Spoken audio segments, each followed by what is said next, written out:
We are live. It is going. What is going on, everybody? We see you. Well, B.25 saw you guys all crawling in before I did. How's everybody doing this evening? Death and Strawberries, Suki. Fuck yeah. Suki, man. I hope you're doing okay, dude.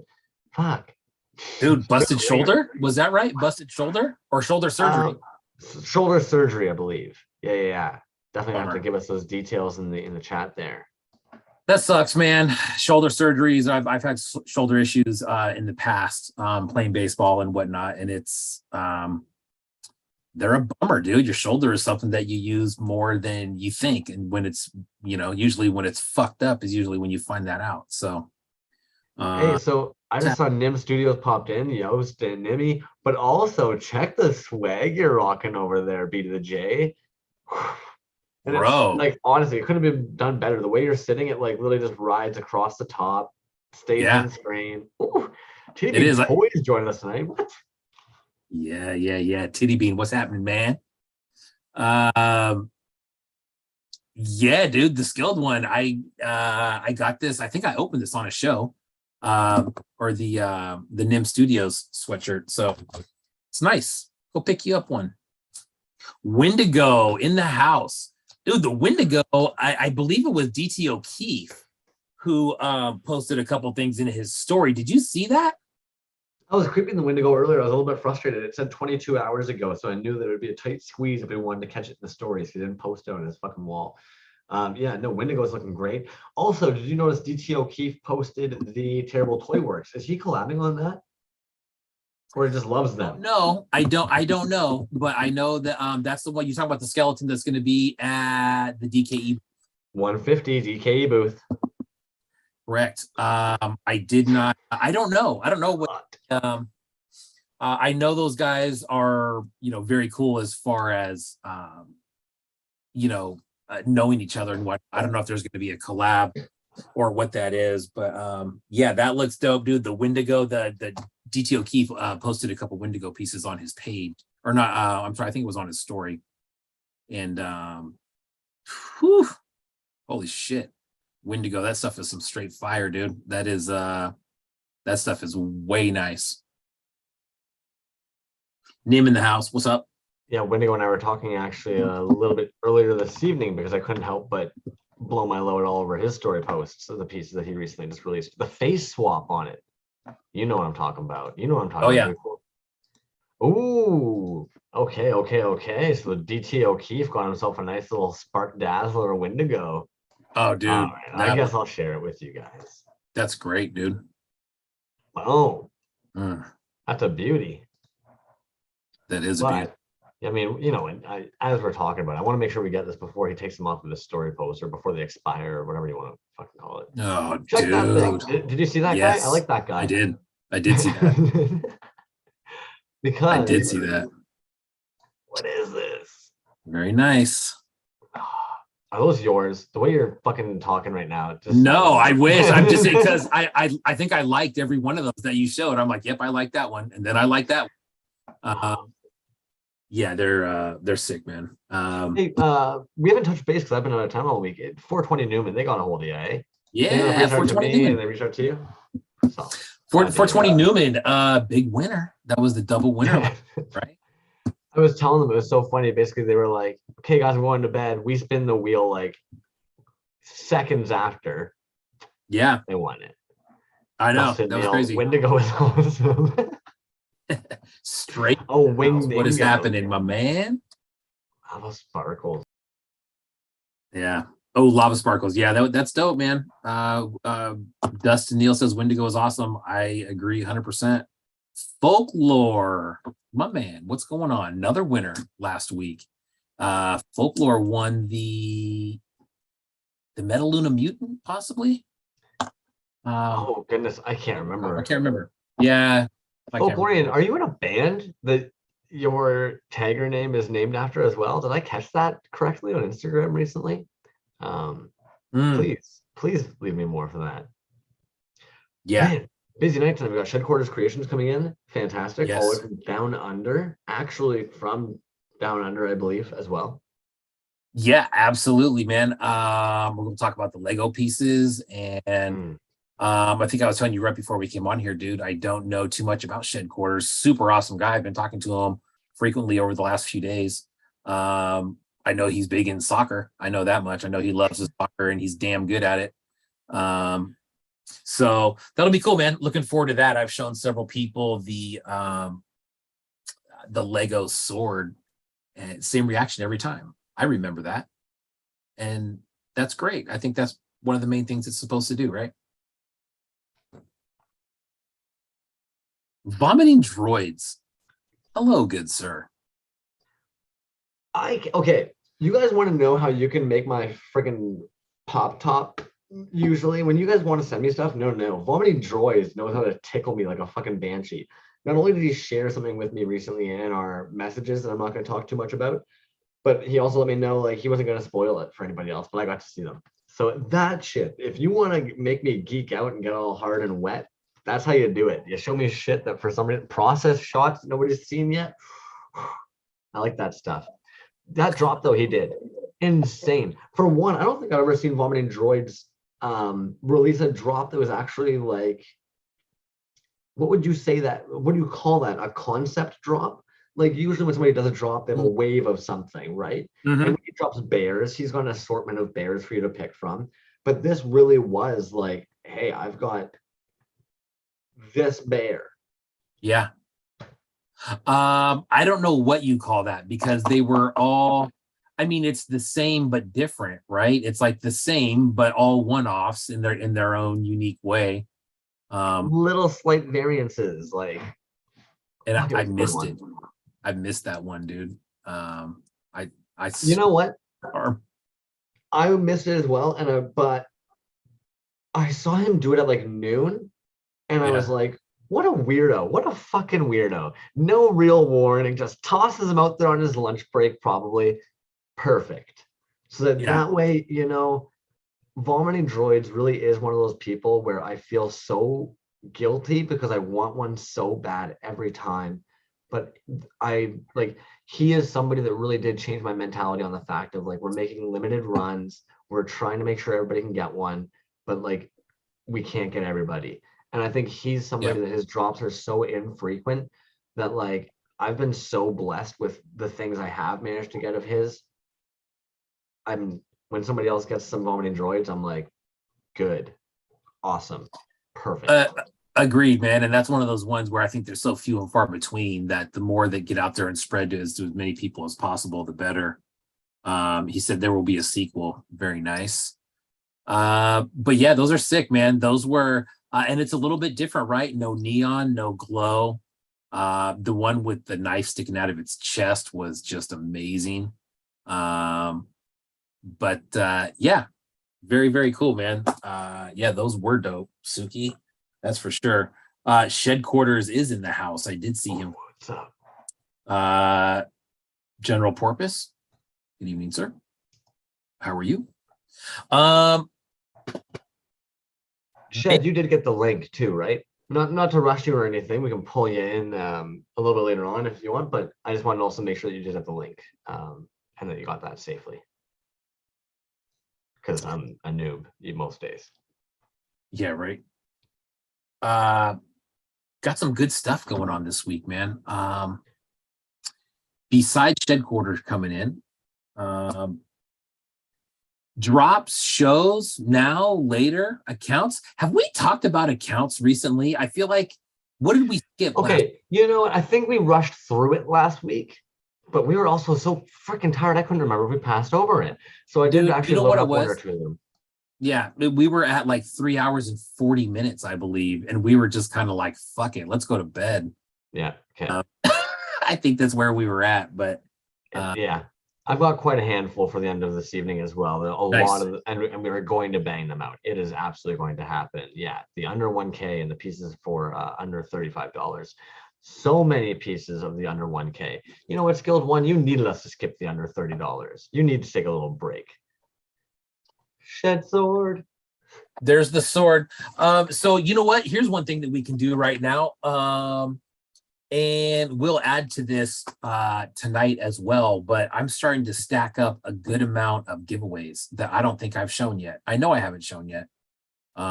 Would you like to see them? Yeah, fuck you. Okay, so starting off, this one, I opened a box from Bobadrock last week. There was a giveaway in there, but I didn't open it on air because it was a late show and we were trying to get through stuff. So this is basically one of the giveaways that we have. It's not going to be this week, Maginor, on this separate stand here that looks like a wave. This is a color change Maginor too. So this does be my favorite colorway he's done of that one, man. That's fucking dope. Yeah, it is dope. And this is the only one. This is the only stand that was made in this green splash color. And it actually comes off of the stand. But that's sick, man. So that Maginor hand casted, hand painted on that one. So we got that. And also with that is there's a just like kind of a Bobadrock kind of grab bag with some other little dudes, little muscle men, little snailing in there. That little dude. Some good stickers in there. Here's another good one, man. Carolina Cool Cat, did he come in? Carolina Cool Cat. I haven't seen him yet. I actually just asked everybody to start kind of letting me know if they're hanging out in the chat, because I'm going to start hanging people under the wheel, so that way I'm not sitting with my pants down in a few minutes. Yeah, straight up. So let me open this real quick because the arm popped off in here. This is from Carolina Cool Cat. This is straight up 101 right here. Get out of here. Yeah, so that's an anchor fist. It's like a, man, I want to say it's like an aqua with some sparkle in it. It's like a greenish bluish. Anyways, that'll be a giveaway in a couple weeks. That's super. That's another 101. I don't know if this glows. No, it doesn't glow, but still sick. Yeah, anchor fist, dope. So anyways, there's a couple of them. We got another one that we're going to open up from Drew Baby, Plagued Earth. Drew Baby. That box. Don't forget about this little gem that comes with the Shed Corpse sword. Oh, fuck. Yeah. Yeah, the magnet Lego piece. That's dope, man. It's like a gold coin almost. Sticky. So anyways, that's what's coming up in the next few weeks as far as giveaways. But tonight, oh,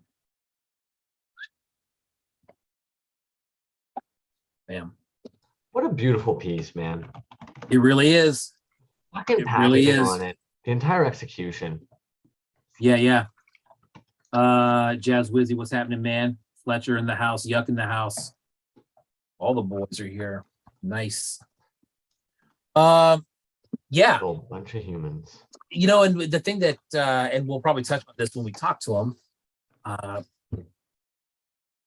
Shed Quarter says as long as it hits the nostalgia, and it certainly does. I think that's one of the best things about that piece, besides it just being, I mean, you know how big the regular one is. It's, you know, minute, and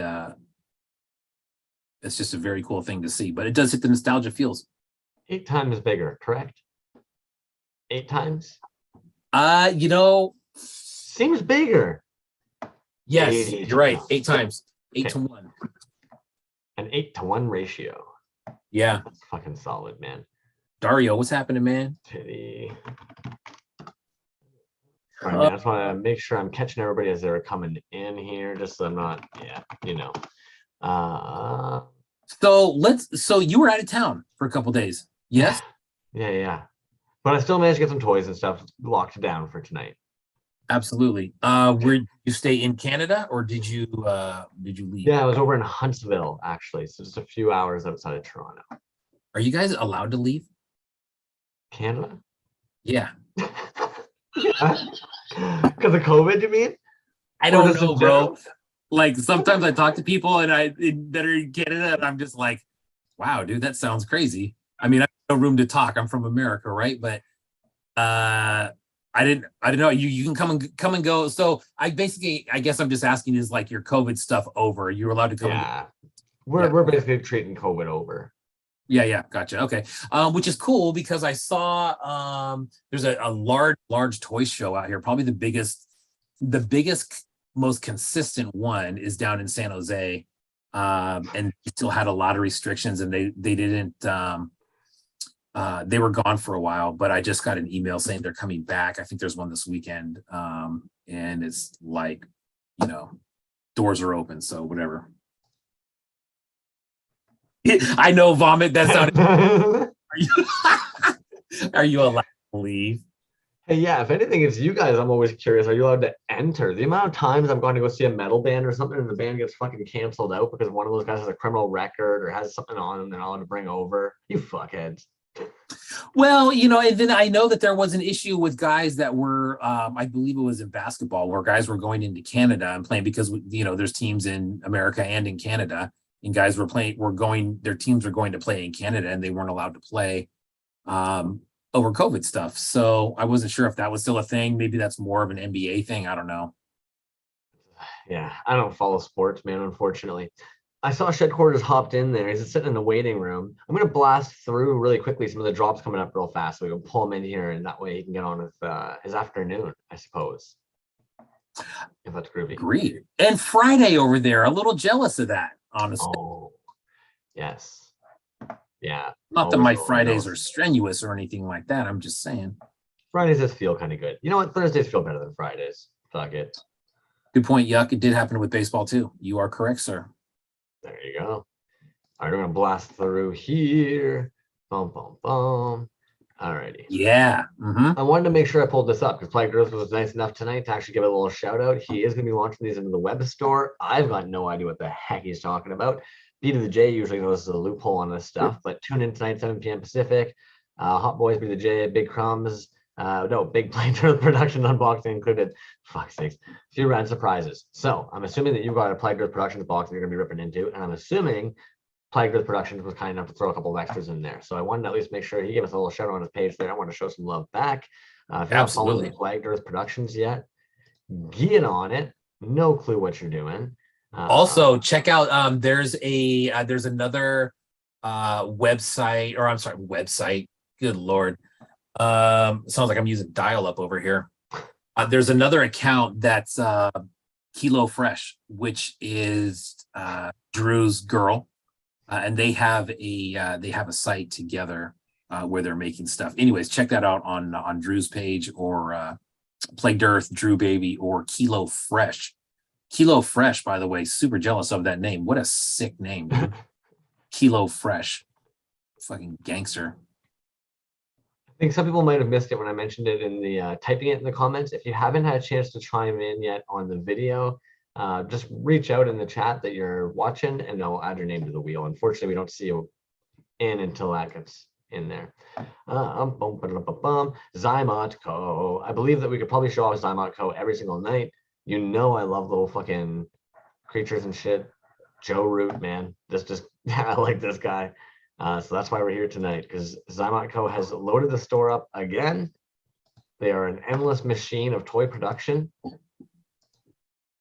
Go and get you some. Plus, they added a whole bunch of more large boys. Absolutely. Insane, dude. This guy, they remind me. Oh, damn it. Why did I skip that last one? Reminds me of when you go to like a carnival. I don't know if you've been to like a Hicktown carnival, but they've got like harmonicas and jigglers, and yeah, I like Zymot Co. I know all about the small town festivals. Shindigs. That's what we have out here, at least in my neck of the woods in the immediate area, man. We have the old Dixon Main right up the road. You can go see some goat raising or catch you some demolition derby or a tractor. Yep. Get you a tractor pull in there, buddy. Yeah. That's exactly it. Okay. Yeah, you know what's up. Yeah. I saw this guy up here tonight. I don't know what the plan is, mainly because it says Kings of Saturn, January, February. It says sold, but why January, February 2022? So I guess that's maybe when it was made, but I just want to show that guy off. He looks fucking dope, and I'm hoping that we actually get more of them. So of course, that's a feigned base. How do we not talk about this going on right now? Hot Dad Radio has a chat going on with Dove Kelmer from DKE Toyz, the old man in gray. If you haven't had a chance to check that out. Okay, so wait. Folklore. Jimmy Folklore, do you have anything to do with that? Just asking. Let me know. I don't know. I think those might be the guys. Is that from the comedy team? I thought that was Dad. Oh fuck. Now my brain's on fire. Saturday night. Saturday Light. Saturday night. Saturday night. There you go. I obviously don't know what I'm talking about. I don't know what the fuck I'm talking about most days. And that happens. Hey. But yes, on Dad Radio, I ended up chatting with Dove Kelmer. I wanted to actually get back. We'll get back to Dove. I've got another. Oh, that was cool.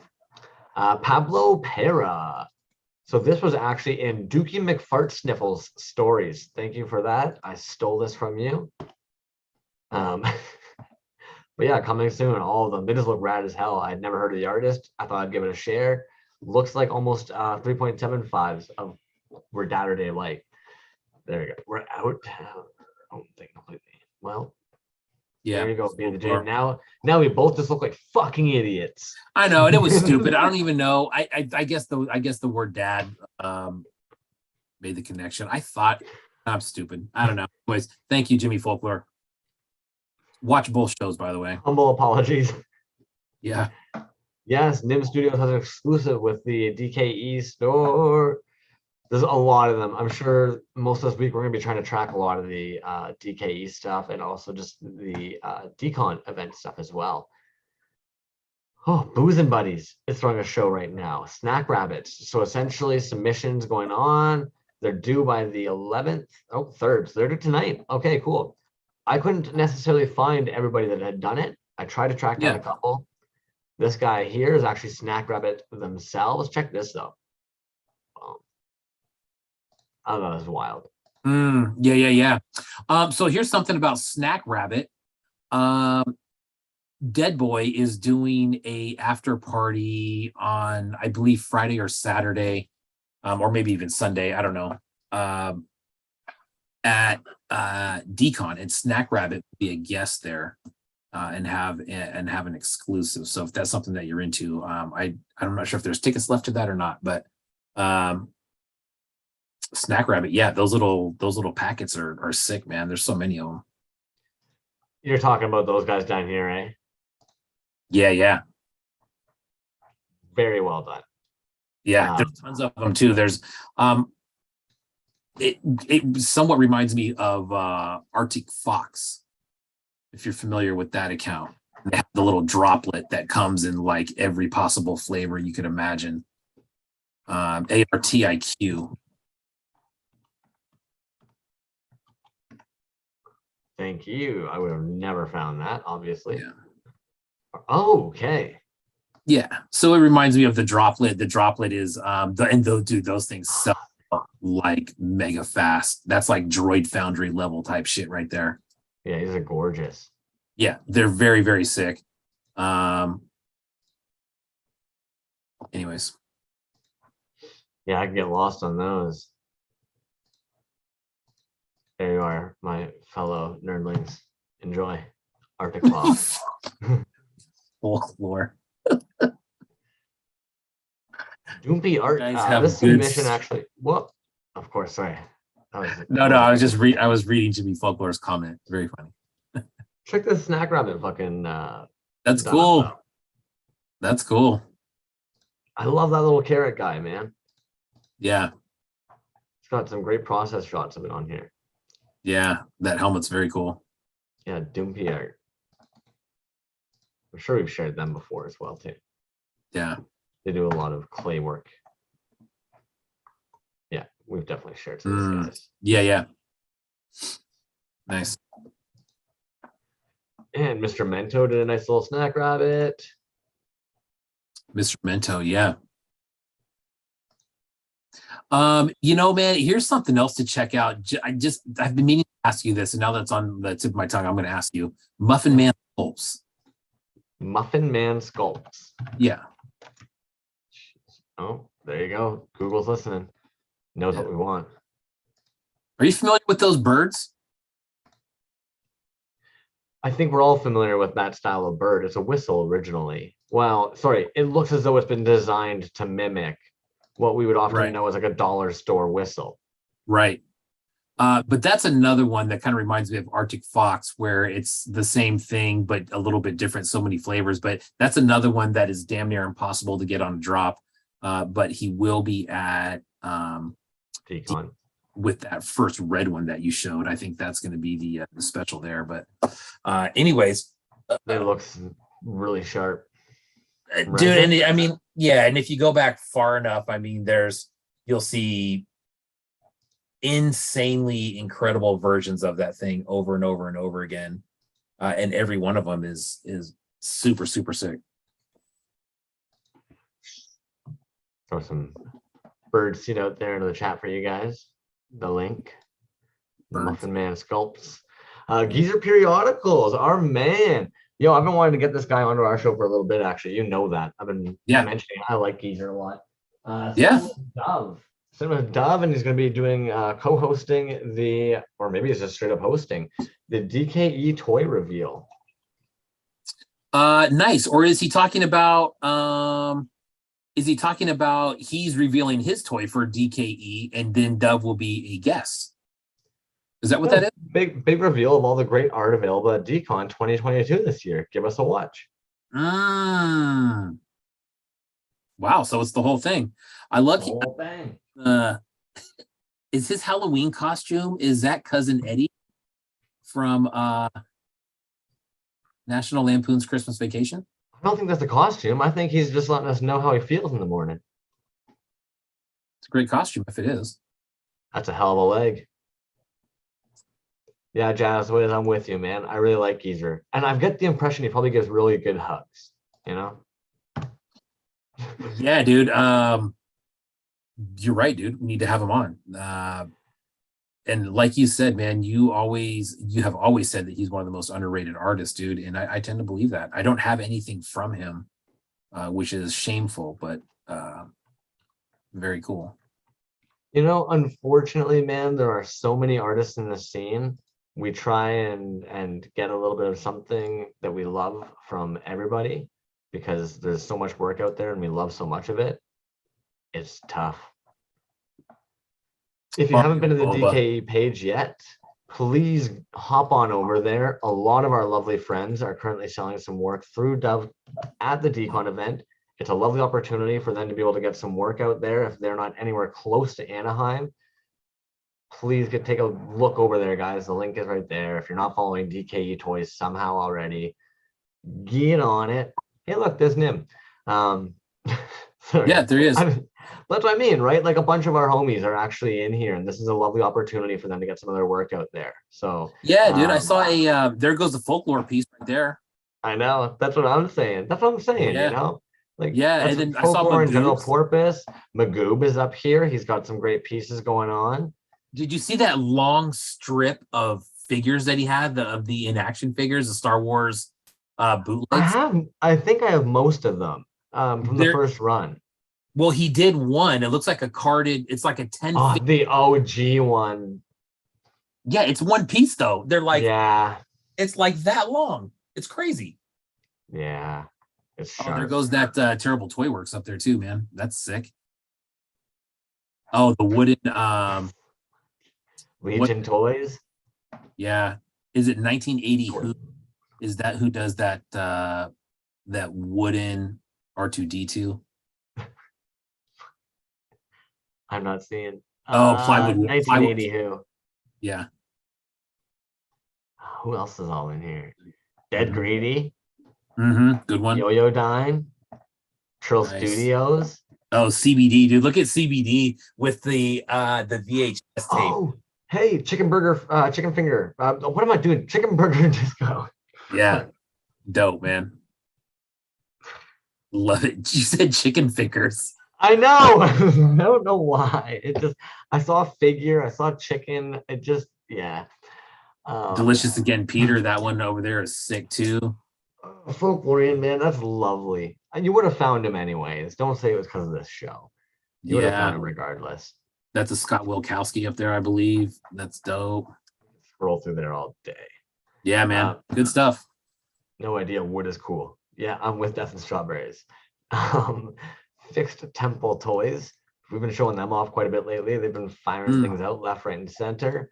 They've got another drop coming. Solid resin cast global cauldrons. That's not a tongue twister. Jeez, look at the Yeah. little bone. Damn, that's a nice little tight paint app.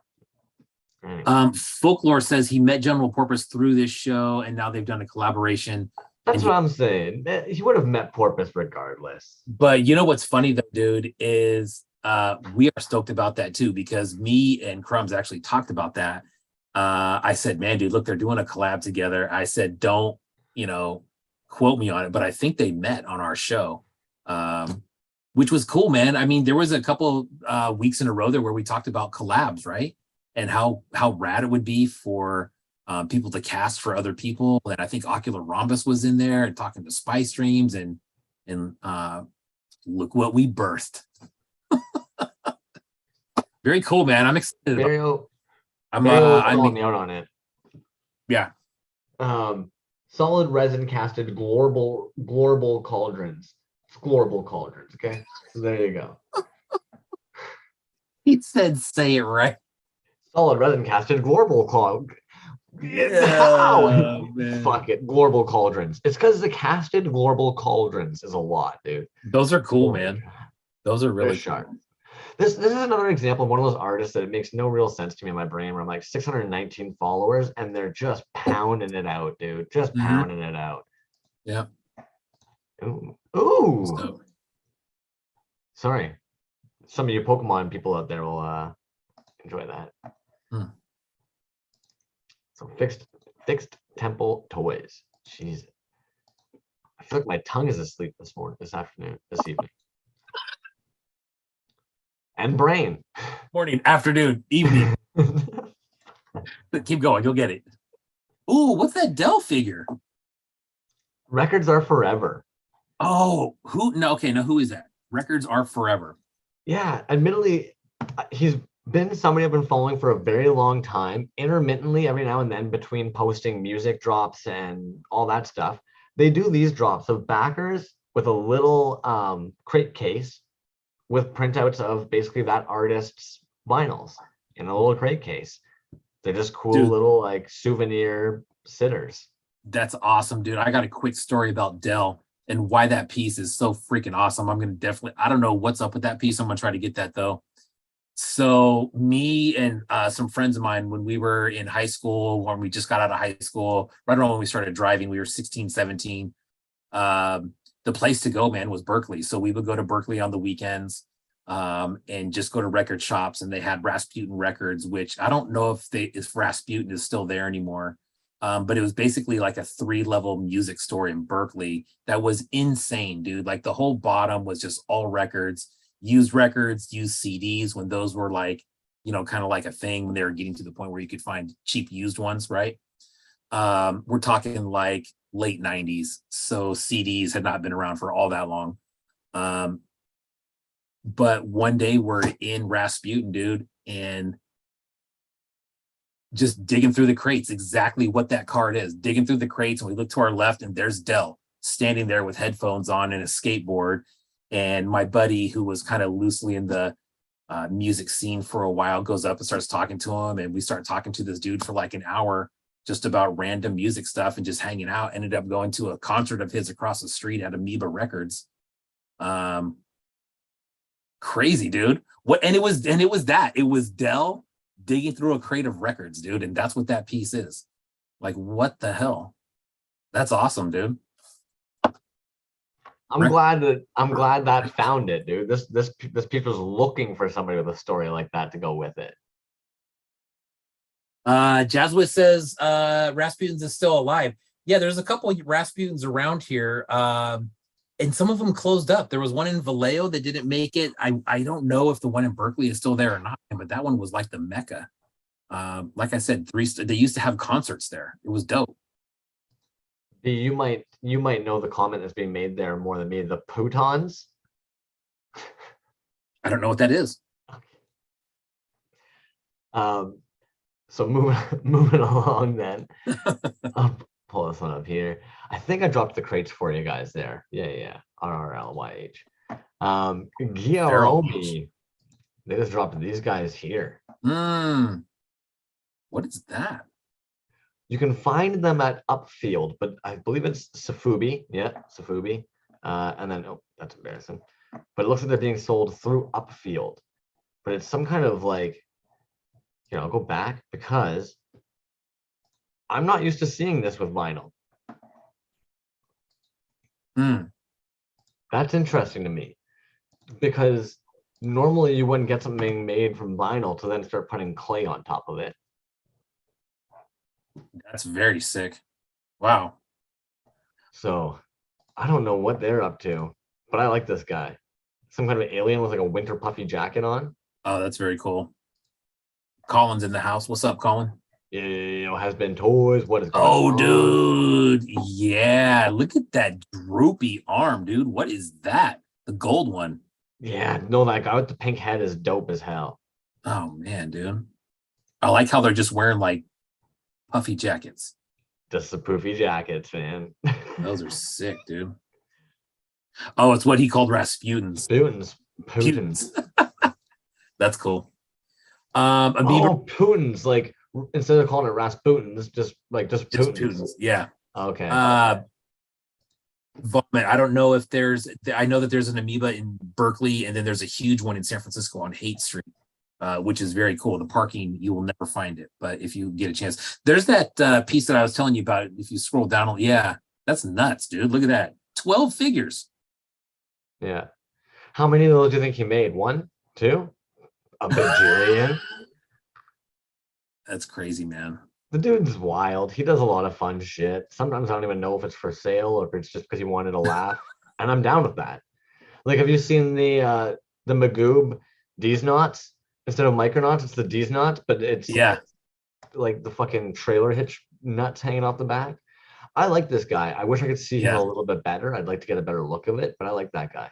So I have a figure that's like that, but it's a Vader, and it's by who is that by? Is it Yo-Yo-Dine? I think it's by Yo-Yo-Dine. It's an older piece, but it's almost that exact same thing. Well, that body is the one that Strife, I believe, uses quite often, is it not? Yes, looks like it. Very similar. Yeah.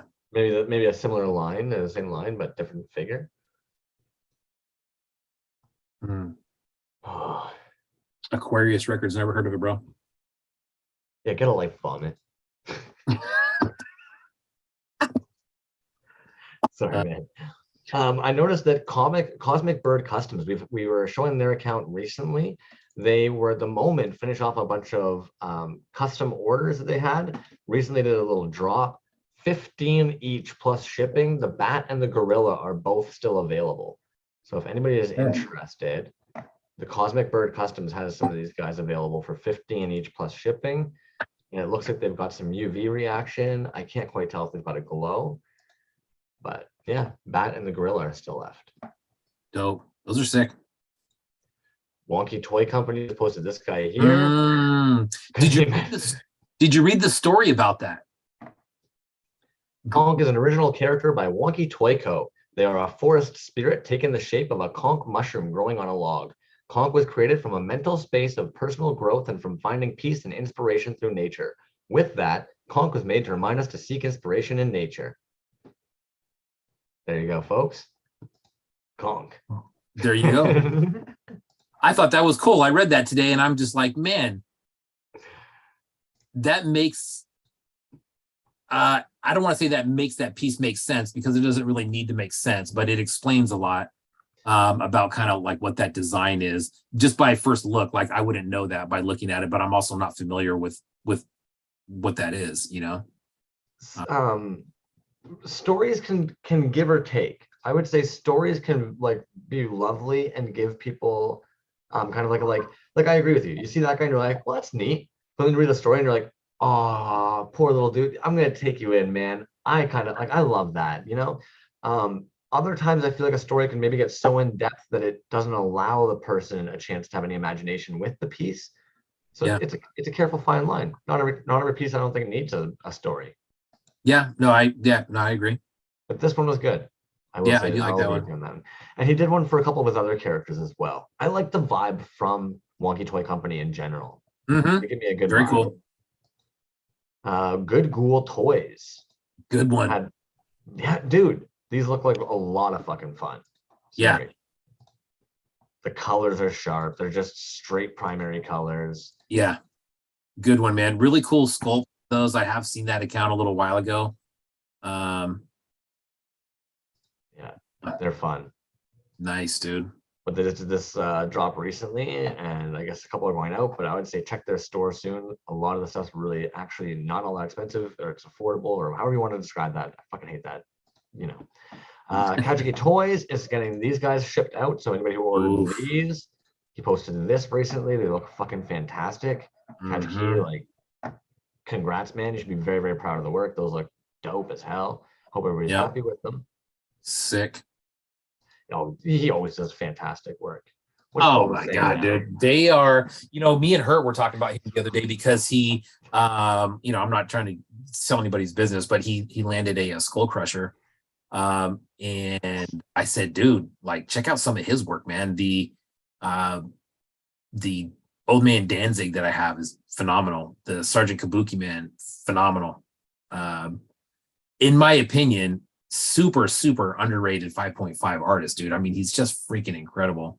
Rad dude. Kajuki Toys, man. Follow that one. If you are not following, what are you doing?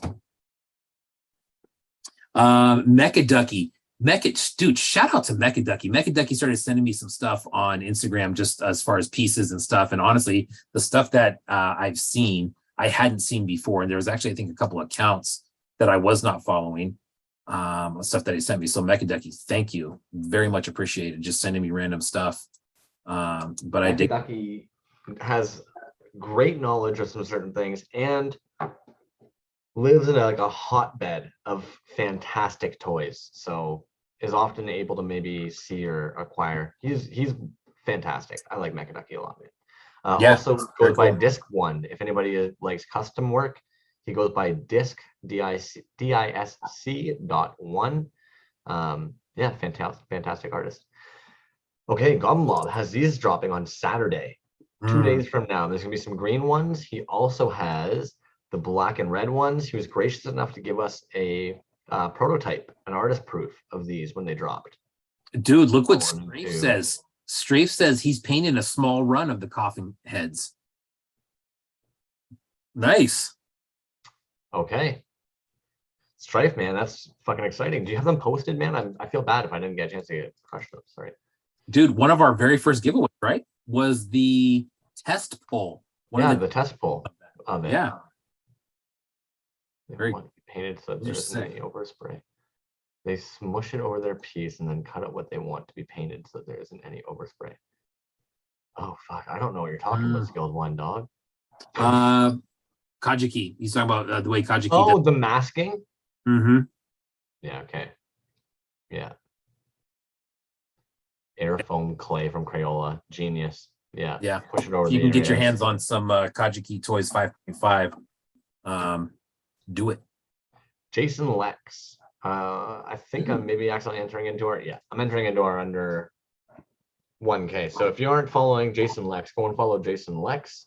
And then we're gonna fucking hop into we're gonna get out of the toy news and shows. Unless you've got a pile I've missed. No. Alrighty.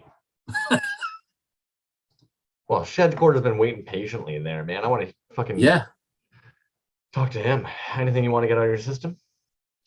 No, man. Just before I forget, dude, what up to Bliss Receptor? Bliss Receptor working hard on some very, very cool stuff. Cannot wait to show you guys some stuff that he's been working on. But I know that he watches the show on delay. So Bliss Receptor, what up? Always appreciate talking to that dude. I just want to put it out there again. I'm trying to go through the chat, everybody, and catch you. If you haven't dropped your name, please drop your name. I know how excited everybody is for the big giant Lego sword. So I'm just trying to catch everybody as they pop in. Monster Vat, what's happening, my man? In the house. Yes, Strafe, dude. That's gonna be sick. Strafe, is this so if you're painting a run of those, is that a decon thing or is that just a Goblin Mob thing? And if it is just a Goblin Mob thing, when is that thing? Or if it's a Strafe 7 thing, when is that thing? Give me the lowdown, bro. In Nim Studios, yeah, Bliss has been killing it. Yeah, Bliss Receptor is Bliss. Yeah, he showed me some stuff the other day, and I had to zoom in and really, really stare at because I'm like, what is he showing me there? Is this something that he casted and painted, or is this like a legit old toy that he cleaned up? And it was something that he casted and painted, and I was just like, wow. So yeah, Monster Bat in the house. What's up, dog? I knew he was a fantastic customizer. I didn't know he was casting. You fuckers. He is, dude. And I'm telling you, like when you see it, I mean, so I don't know him from like very long ago or anything. But work, I'm just like, wow, you got to be kidding me, dude. That's insane. See, I wasn't sure because I don't really follow commercial toys too often. I don't get a chance to really see that stuff. But on his page, you got the Mandalord of Light, the Sam DeLorean. Is that going to be kit bash, custom, casted? Because that thing's fantastic. Yeah, you know what I'm talking about. Yeah, I do know what you're talking about, and I don't know. I don't know. I don't want to say yes and then have it not be a thing. So if anybody does know a little bit more about these figures, please feel free to chime into the chat of what the fuck we're looking at here. Because, bro, because I'm like, what is this? And I'm, dude, like no bullshit. You think that's dope? Wait till you see what he's working on right now. If you think that's dope, I think that is sick. Look at the colors on that. I know. I love this weird crystal launch backpack thing. I don't know why.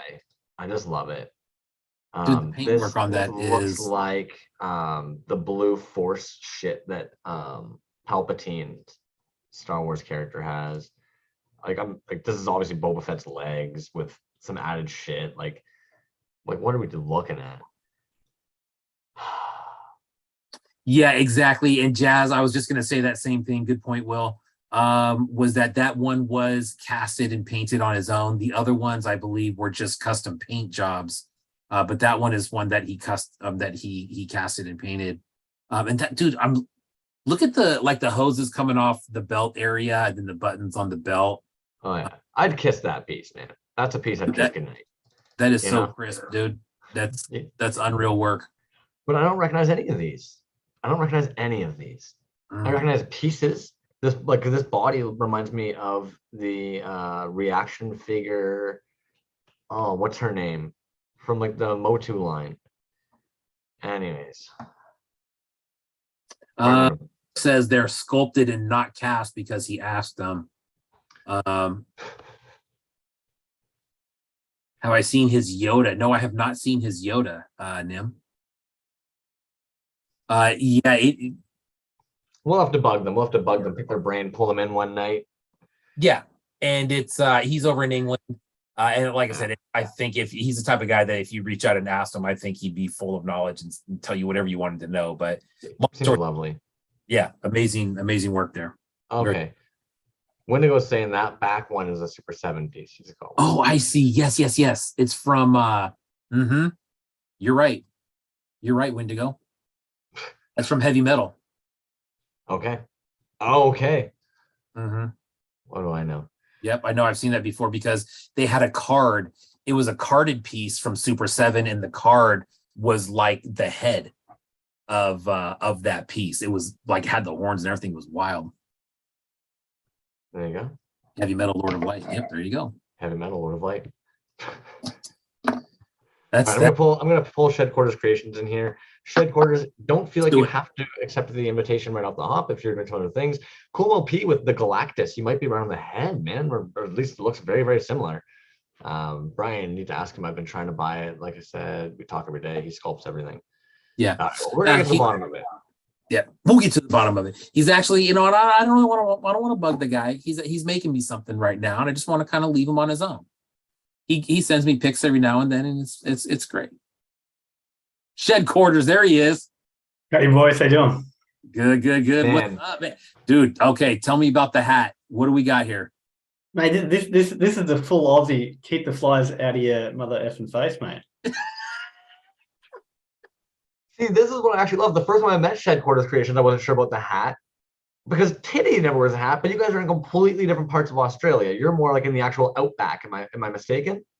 No, not particularly. I'm northern end, so far warmer up here. Titty gets the joys of the southern cooler conditions.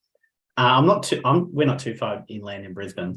I wear the hat because it's a good piss take. Because I'm pretty sure the thought of Aussies back in the 80s was just Croc Dundee style and just phosphors in one hand and knife in the back pocket.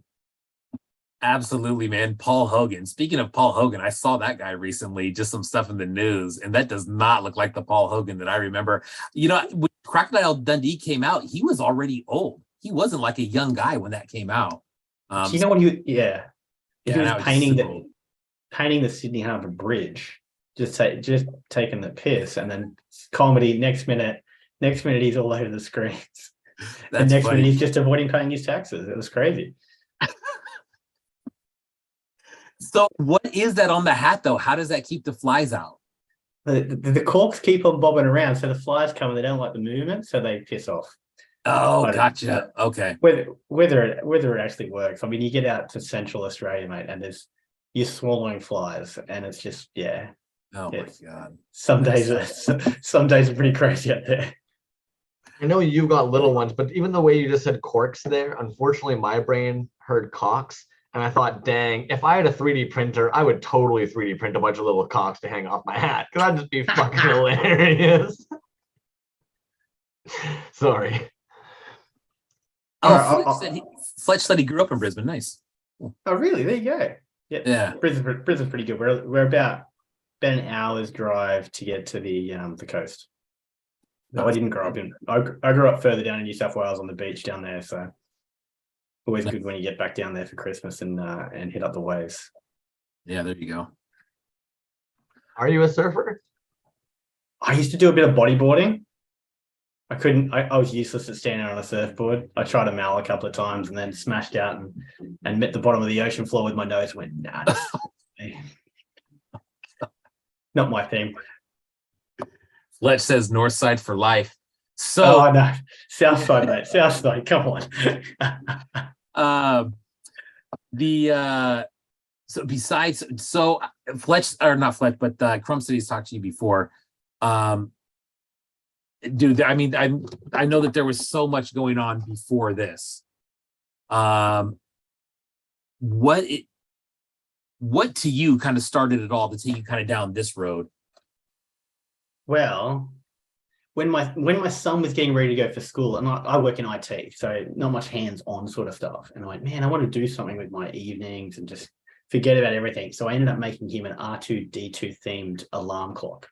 So kitted out with bits of Toyz and reprogrammed the whole thing to make R2-D2 noise. I went, man, this is good fun. I need to make some more things. And I was thinking, man, Lego, big size Lego, that'd be pretty cool. So I started learning how to bottle it up in Fusion, and then went, all right, cool, I need to get a 3D printer. And eventually I went down the line of getting a 3D printer and printed the first guy, and it was a little bit big. Wow. Absolutely massive, these things. So these are like 16:1. So it's the comical hand size.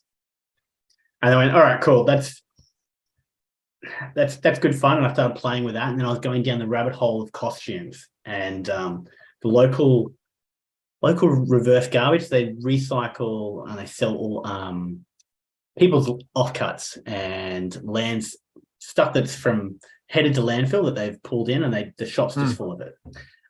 They have a costume competition, so I went, oh, I'll give that a go for a bit of fun.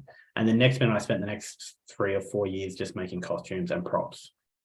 So the swords and the shields ideas sat on the back burner for a while, and then COVID came along and killed all the convention cosplay side of things. So I went, all right, cool. Let's work on the swords again. And I worked on the big sword and went, yeah, that's cool, but there's no way I'm going to be able to sell these things and ship them out. And initially, I hadn't even come across the bootleg toy world. And next minute, because the prop guys weren't sure about this sword thing, they're like, yeah, that's cool, but it wasn't replicating something that everyone else had. And then when I saw a couple of other Aussie artists making stuff, and then came across Crumbs and the rest of the bunch with the creative discussions, I went, oh my god, this is the community, this is where it's at. It's a little bit different to what everyone's doing, but it's still the right, these people get the idea of what this is. So that was good. And it's like, all right, cool. I went, all right, I need to make these things smaller because there's no way I'm going to be able to ship something that big. And that's when I decided to halve it and get to these guys, and just go to town and trying not to make them perfect, but obviously that's how I like to make things. So it's getting over myself, and that it needs to be this, it needs to be this. I don't want to see this seam, and been a long process to mentally get around that. Oh, it's not good enough. It's not good enough. It needs to be done. But in the last year or so, I went, all right, cool, sweet. It doesn't have to be perfect. It just has to be done. Your mold. Hopefully, I think they're perfect. So I'm going to pull this up because in my opinion, like you're saying that, in my opinion, this mold is not the mold of somebody like casting something for like the first few times. This is a nice looking mold. And like, I'm not gonna lie, I loved seeing the pieces of wood there with the equal distribution of the weight, using the elastics all the way down. And you used gray pigment for your swords, right? Yeah, everything that I do, I want it to be the color needed. So I tint the whole of part B, and so every single sword coming out there is gray, exactly the same gray. And I've calculated how many drops I've got to put into the next lot. Like I've done two full runs of gray out of it now, and they're pretty close to each other. I thought that was genius, man. Rather than having to spray paint them all, that was a really smart thing to do. And that was a beautiful mold, man. That's a huge mold, and it came out really nice. Just short of 1 kilo of silicon in total, and I tried to cut every corner I could to reduce the amount of silicon, because it's not cheap. I mean, stuff over here is expensive in general, but a kilo of silicon, you don't want it to go wrong. That being said, I saw this video. I was creeping your page like a fiend, obviously. But I loved this. Okay, actually, this is maybe one of the smartest things I've ever seen. Did this work for you? Completely. Okay, if anybody's watching this right here, take this in. This is so genius. Like, okay, how do you think to do this, man? If you don't mind my asking, like. It was funny. I made the swords initially, and I went, man, these are going to be a real ask to mold. So I went, all right, cool. I need to redo these swords, like the original bunch. And I went, how can I make this so that you're not going to see where I poured the mold, and I want to reduce the amount of seams I've got. I went, all right, cool. Instead of using clay, because I hate clay, I hate touching Play-Doh and all that sort of stuff. I went, I'm gonna fill at the back end. I think the Craftsman had the video where he's propped up a light globe in some Lego molds, and I went, I wonder if that'll work, because there's not a lot of detail in the swords in gaps where they can get through. So it's, as long as it's a slow pour, it fills up pretty good. There's a big pole that runs straight through those. So I've reinforced them with like camping sticks, like the carbon fiber rods, so that I had a strong center to it that I could then pass a metal rod through. I think that, like, this is such a time saver. Yeah. Massive time saver, man. Because it gets me the one mold, and then I can cut away as needed. And it doesn't necessarily have to be like in a weird cup or anything. You still get to do like what would normally be like a 2-part mold. Like, it's just floating. Fuck. But what I was curious about is what part of the sword did this end up being? So that's not the sword. That Okay. is the back end of the shield handles. So you see the bit where it joins, where it flares back out. That there gets. So I do the shields in two pours. I make the handle. Yep. And then there's a crazy Lego rig that I've got that hangs it over a 1-part mold. So it hangs like this, and then I pour in the rest, and it fills up and bonds across that point there. I haven't yet videoed the crazy ass. I think there might be something in my stories showing the crazy Lego connection. It's So just it is chemically and mechanically joined. Yeah. Very strong. Yeah, I'm using. I was playing with 60D or 65D, sorry, but I hate the ratios because it's 190, and it's like I just want a 1-to-1. I want a 1-to-1 because this is just trying to do the maths of small pores is just absolutely brain numbing. So BJB, they do TC808, and it's like a 7 or 8 minute set time on it. And we relabel that here. Barnes is the major arts crafts sort of resin company here in Australia, and they relabel it. So that's what I'm using because it's a 1-to-1. And it bonds to itself really well. Other resins don't like to do that, but I played enough with that one on a few other bits and pieces. I went, yeah, cool. That's going to do the trick. So I think some people in the comments are confused by what we were showing here and what I think is so mind-blowing. And so and maybe I'm wrong, but you've connected a piece of PVC additional piece that you say up in there, and you screwed a Lego brick basically into that, correct? Yeah, and so that way the Lego piece could be in the middle of the wall, allowing it to actually sit up from the Lego bed. Yeah. So it sits about 3/4 of an inch above the base. So Yeah. I put a dot. There's a single dot of super glue to the brick and to the back end of where the pour spout was going to be. Okay. But that was just to keep it there, and then the screw tightens in to make sure it's not going anywhere. And then plugged in all around. So if you guys can see in the picture here, and I'm trying to kind of highlight it in the mouse, you can see like there's actually a gap underneath this. It's not resting on the Legos. And why that's dope is it basically means that way he was able to get the full mold in one pour. Maybe I'm a simpleton, but to me, this was a really smart way of getting that from this large of a piece. In my opinion. Oh, I wasn't even share screening there. Of course. It is what it is. So I end up with a pretty small pour spout with where it goes in. But that's sitting like 1.5 inches up. Yeah. Sorry, like almost 2 Lego bricks up. Yeah. So it's not touching the center is like 3. All. Yeah. Yeah, I like that, man.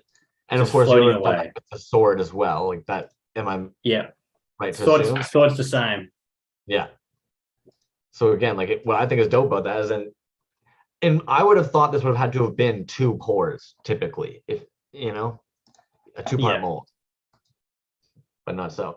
And actually, you know what? Unfortunately, we've been also caught up on your Lego pieces, man. I was creeping these earlier today. I know you've got the little people, peg people ones as well, but this from last year blew my mind. I don't know how I missed this.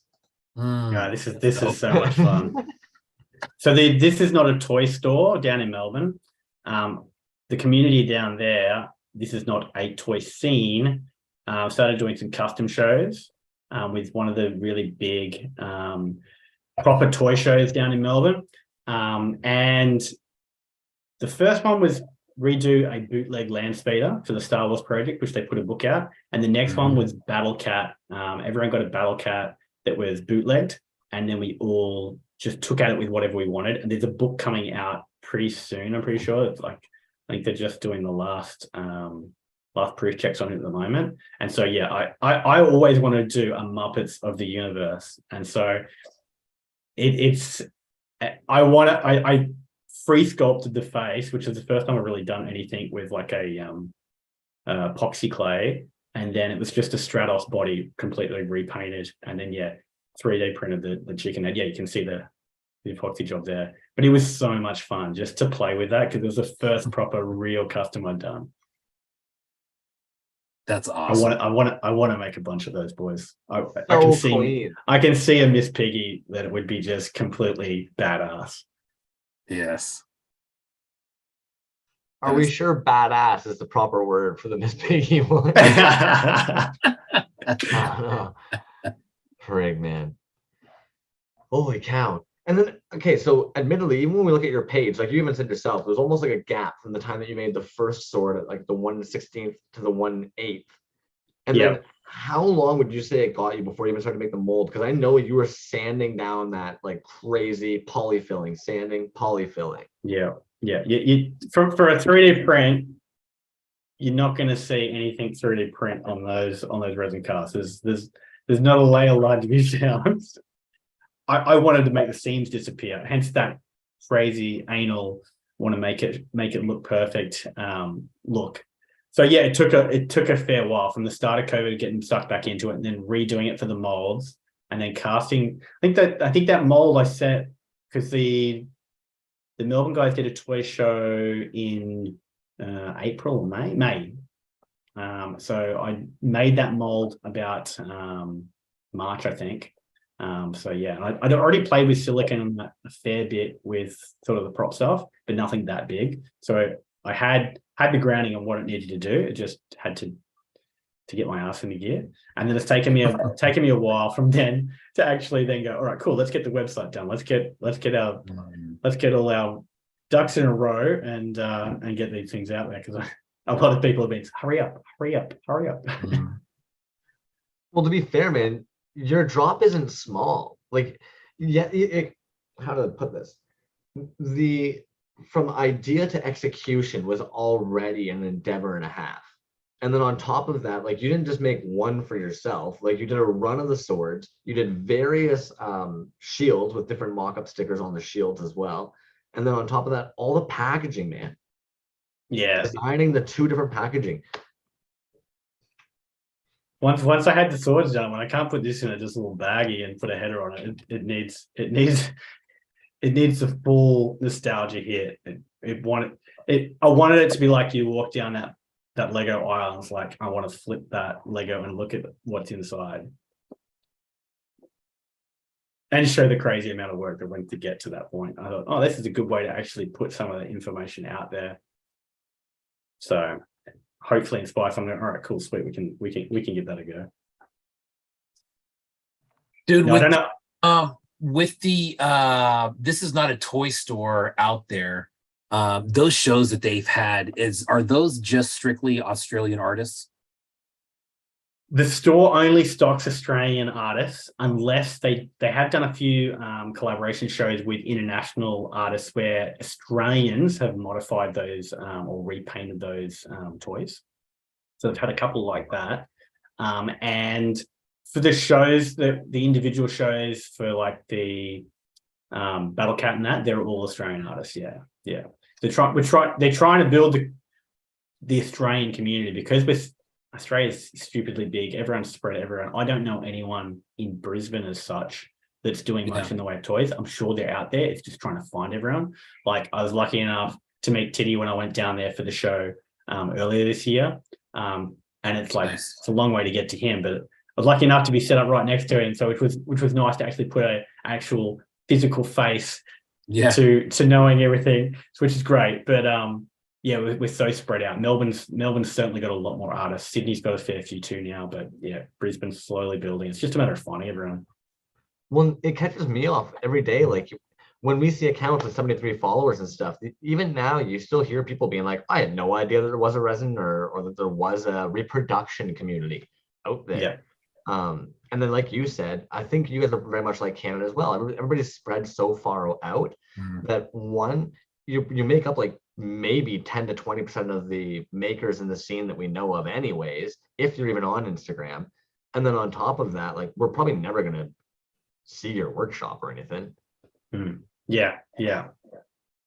The guys are doing a really good job. They're trying to spread, like, this is not a toy scene started with like 3 guys. One guy came over from Indonesia, and they're trying to do shows in each state. So they're moving to Adelaide. They've had a run there. They've had the Sydney show recently. They've pushed to get up to Brisbane, which is just tapping into those bits, because the Melbourne store is full of so many different artists now. It's crazy.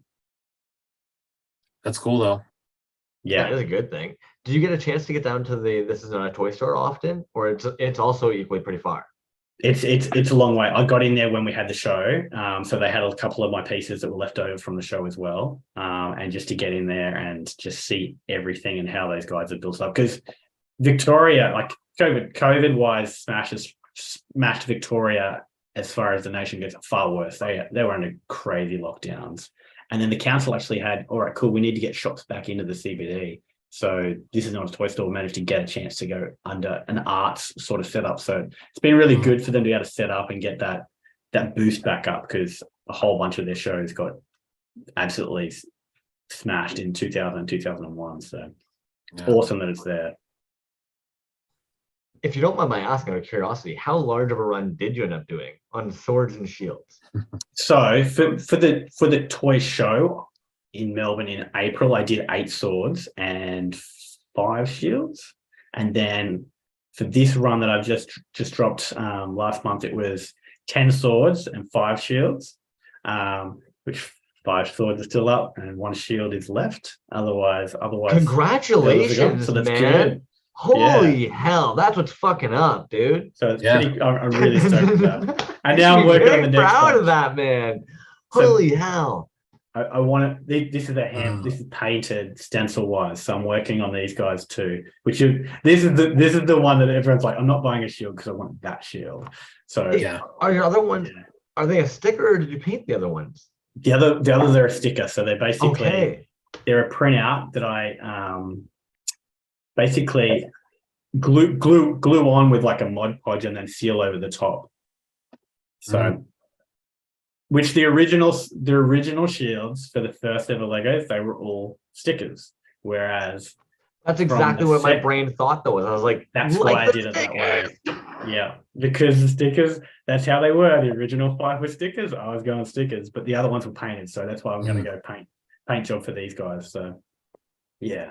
May you please hold up that shield again? Because that is a girthy boy. All of these are holy chunky. Cow. These weigh at least another quarter worth of the sword, I think, in total. Yeah, wow. So they're chunk.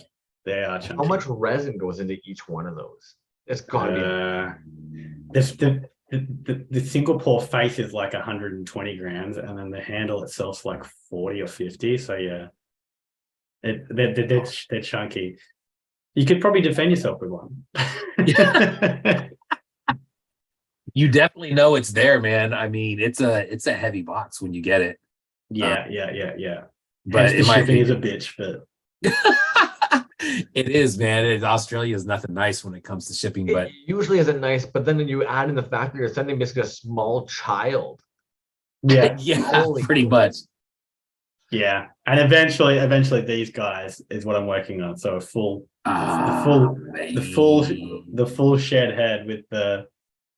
So the little golden tokens are actually just taken straight off this guy.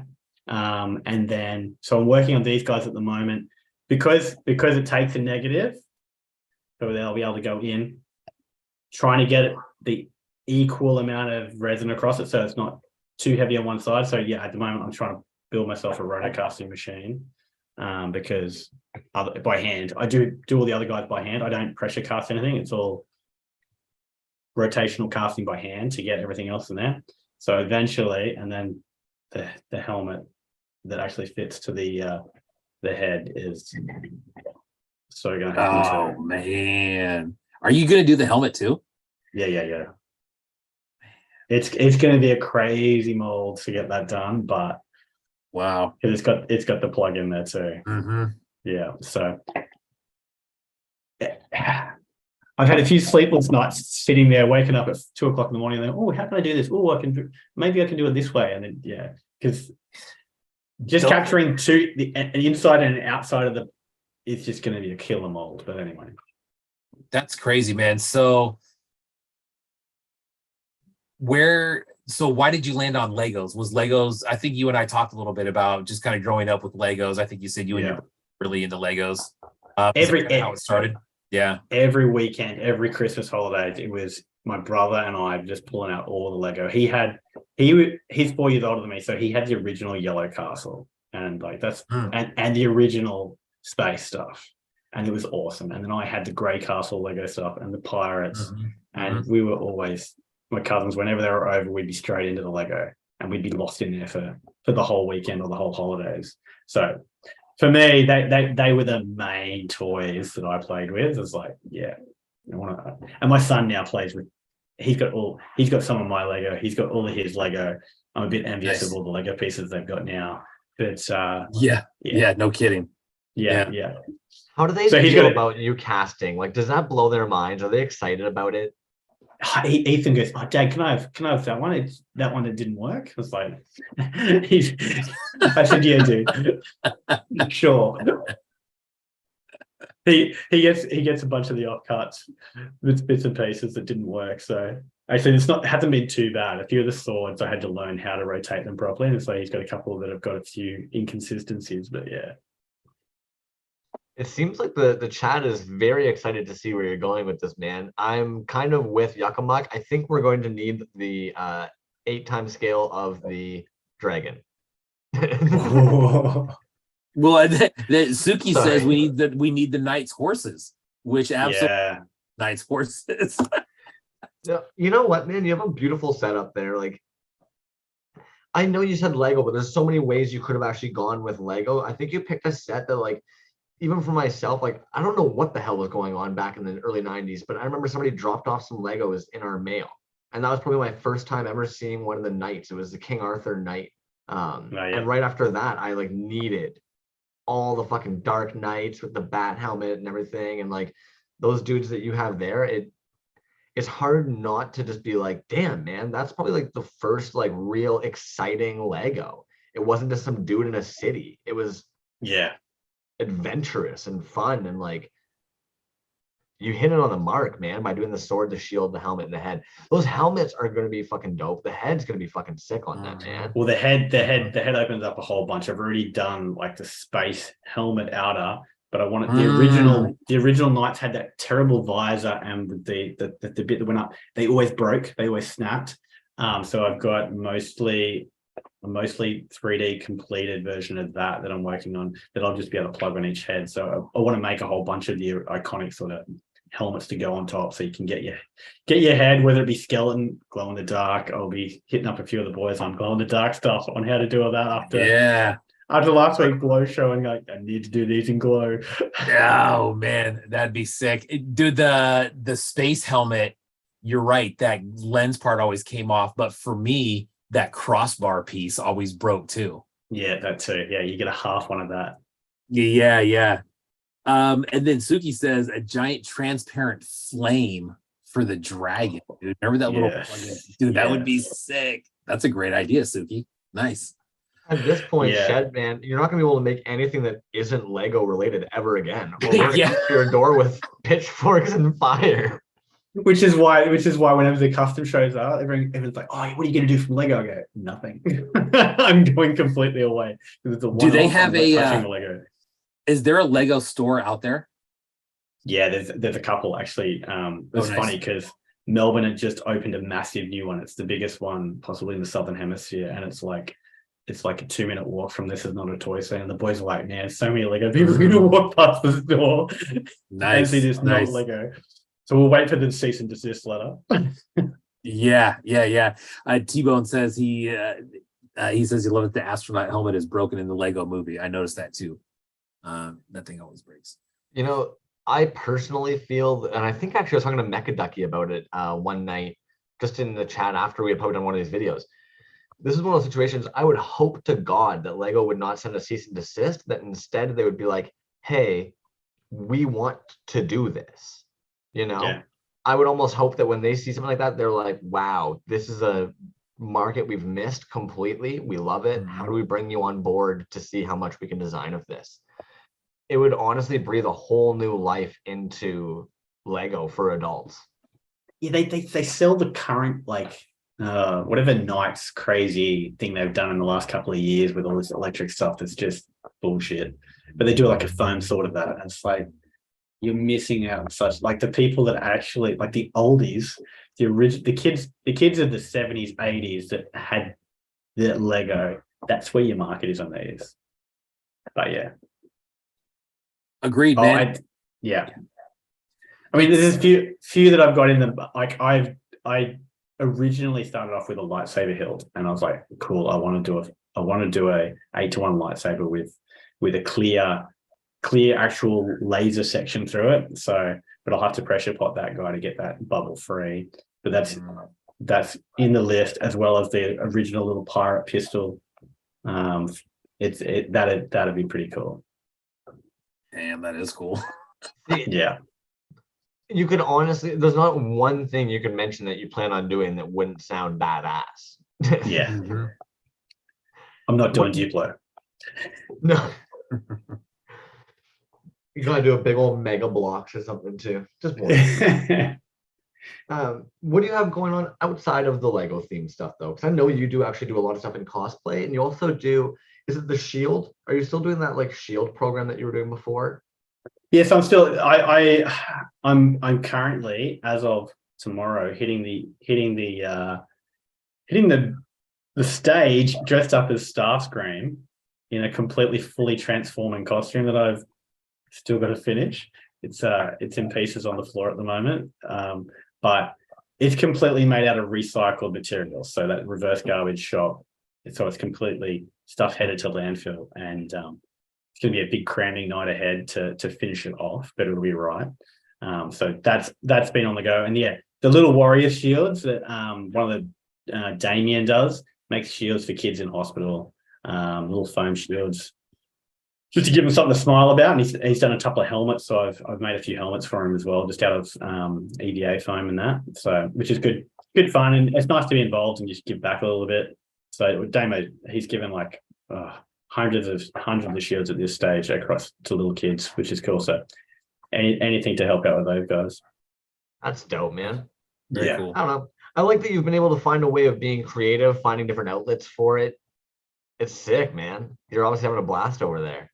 Yeah. I think this costume is sort of my swan song from making costumes. I'm thinking it's time to just concentrate on the toy stuff a bit more, because they haven't had the costume show for the last 2 years with COVID, and in the last 2 years they've had girls with transforming dresses where they rip it off and it transforms. I went, look at that, I want a transforming dress too. So Transformer it is for me. The moment you mentioned it, I was on your page creeping. I'm like, I did not see this on there. Why are there no pictures of this on here? There's a few in the stories. There's not a lot in there, but yeah, there'll be. I should have a video up after the weekend hitting the stage. There's about 150 odd people that are going to be. It's a completely fashion show as well as the cosplay side of things. Oh wow! Which is one of my Boba Fett costume was. That was the real time I went, all right, cool. Let's get some cool gear and actually go with this. I don't know if I've seen your Boba Fett one. Is this you it here? Yeah. I must have seen this, but maybe I'm just so stupid I didn't put two together. Yeah, that's me on the right. Completely made out of garbage. Wow. So I think the helmet's just in there. Mario Boba's like, what? Claim.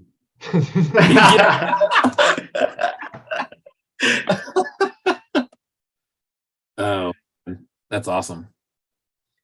So, dude, I know we've both been kind of poking you with shit, but what are some things that you want to tell us about, like the sword, the shield, any of your creations, before we hop into giving one of them away? Man, I'm just so glad that I finally got over the line of getting it done and the packaging. I want to know, Brian, have you cracked it open yet? Have you pulled it?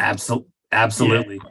I had to. Man. I mean, once you feel the weight of it, I mean, I was looking at it and you're like, man, it's so cool just on display like that. But you really do have to take it out and get it in hand, and it's crazy. It's dude, you are onto something big time when you have these oversized pieces like that. Just looking at all the comments in here, then just thinking about all the stuff that you could do. And like you said, man, some of that newer Lego stuff, my son's really into Legos and he's 18 now, so he's grown up with it. And the stuff is more and more elaborate. And that's just, while it's cool, that's just not the stuff that I grew up with. It doesn't have any sort of connection to me besides maybe building the piece with him. But for me, the nostalgia, it really isn't there. Where it is the sword and the shield and the helmet and the head and The walkie-talkie. dude, the astronaut helmet. I mean, these are all pieces that like you look at it and it's just like, man, hell yeah, I remember that set. That's awesome. But anyways, yeah, I absolutely did take it out of the package. The package is something that you could even just display on its own. But Yeah. the sword is, I'm trying to come up with something where I can almost hang it on the wall. But I'm sure he's got one of those. You're gonna say you be making. I knew it. See. Okay, was it somebody in the live the one night that said that we need little hands? Because somebody totally mentioned we need little Lego hands. Yeah, and it's basically the Lego hand, except for I've copied the bottom to the top.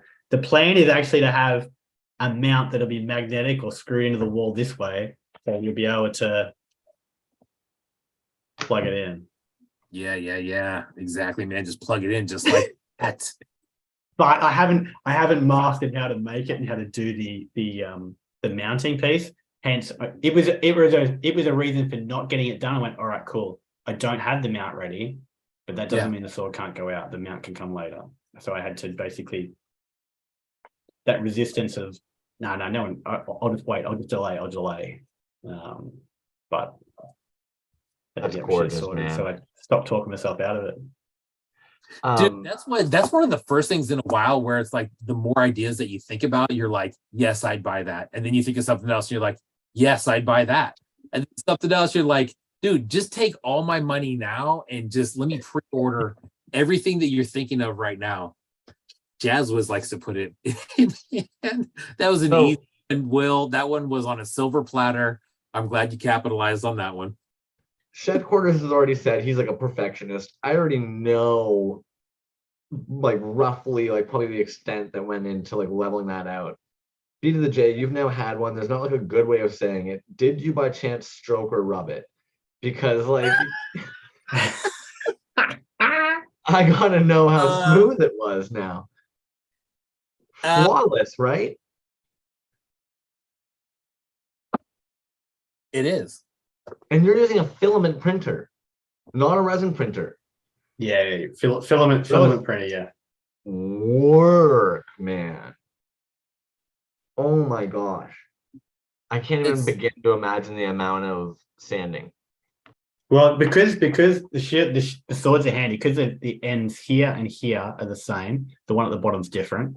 I print this little piece here, get it perfect, and then I made a copy of it so they could throw it on the other side. So I had resin, and so I was trying to reduce the amount of work I had to do on each part where I could. Dude, real quick, let's talk about the packaging. The packaging is crazy good. Is this all you? You did all your own packaging on here, graphics, layout? Yep. I've taught myself enough Photoshop over the last 20 years. I went, all right, cool. I reckon I can do this. And then it was just a matter of getting the right amount of cardstock that could go through the printer. So it's 300 GSM, and then just, a couple of test prints to work out how it folds up. And then I went, all right, cool, trays. And I bought a little scoreboard. Awesome for actually scoring the cardboard. And that makes life so much easier. So I've got like a cheat sheet that tells me score this.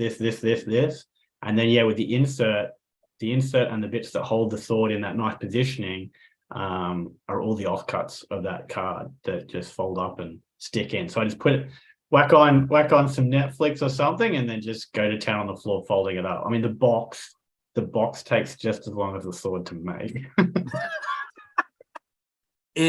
It's crazy, man. It's super pro stuff. Like, this is something that you get right off the shelf. Dude, real quick, it is killing me. Where does the name Shed Quarter come from? So originally when I started things, I was nostalgia. That's what I started with. And no one, I know, 'cause I used to do Twitch streaming a heap when I was making costumes, but no one Okay. could say it properly. Like, no one could say it. And I was like, all right, cool. I need to change my name.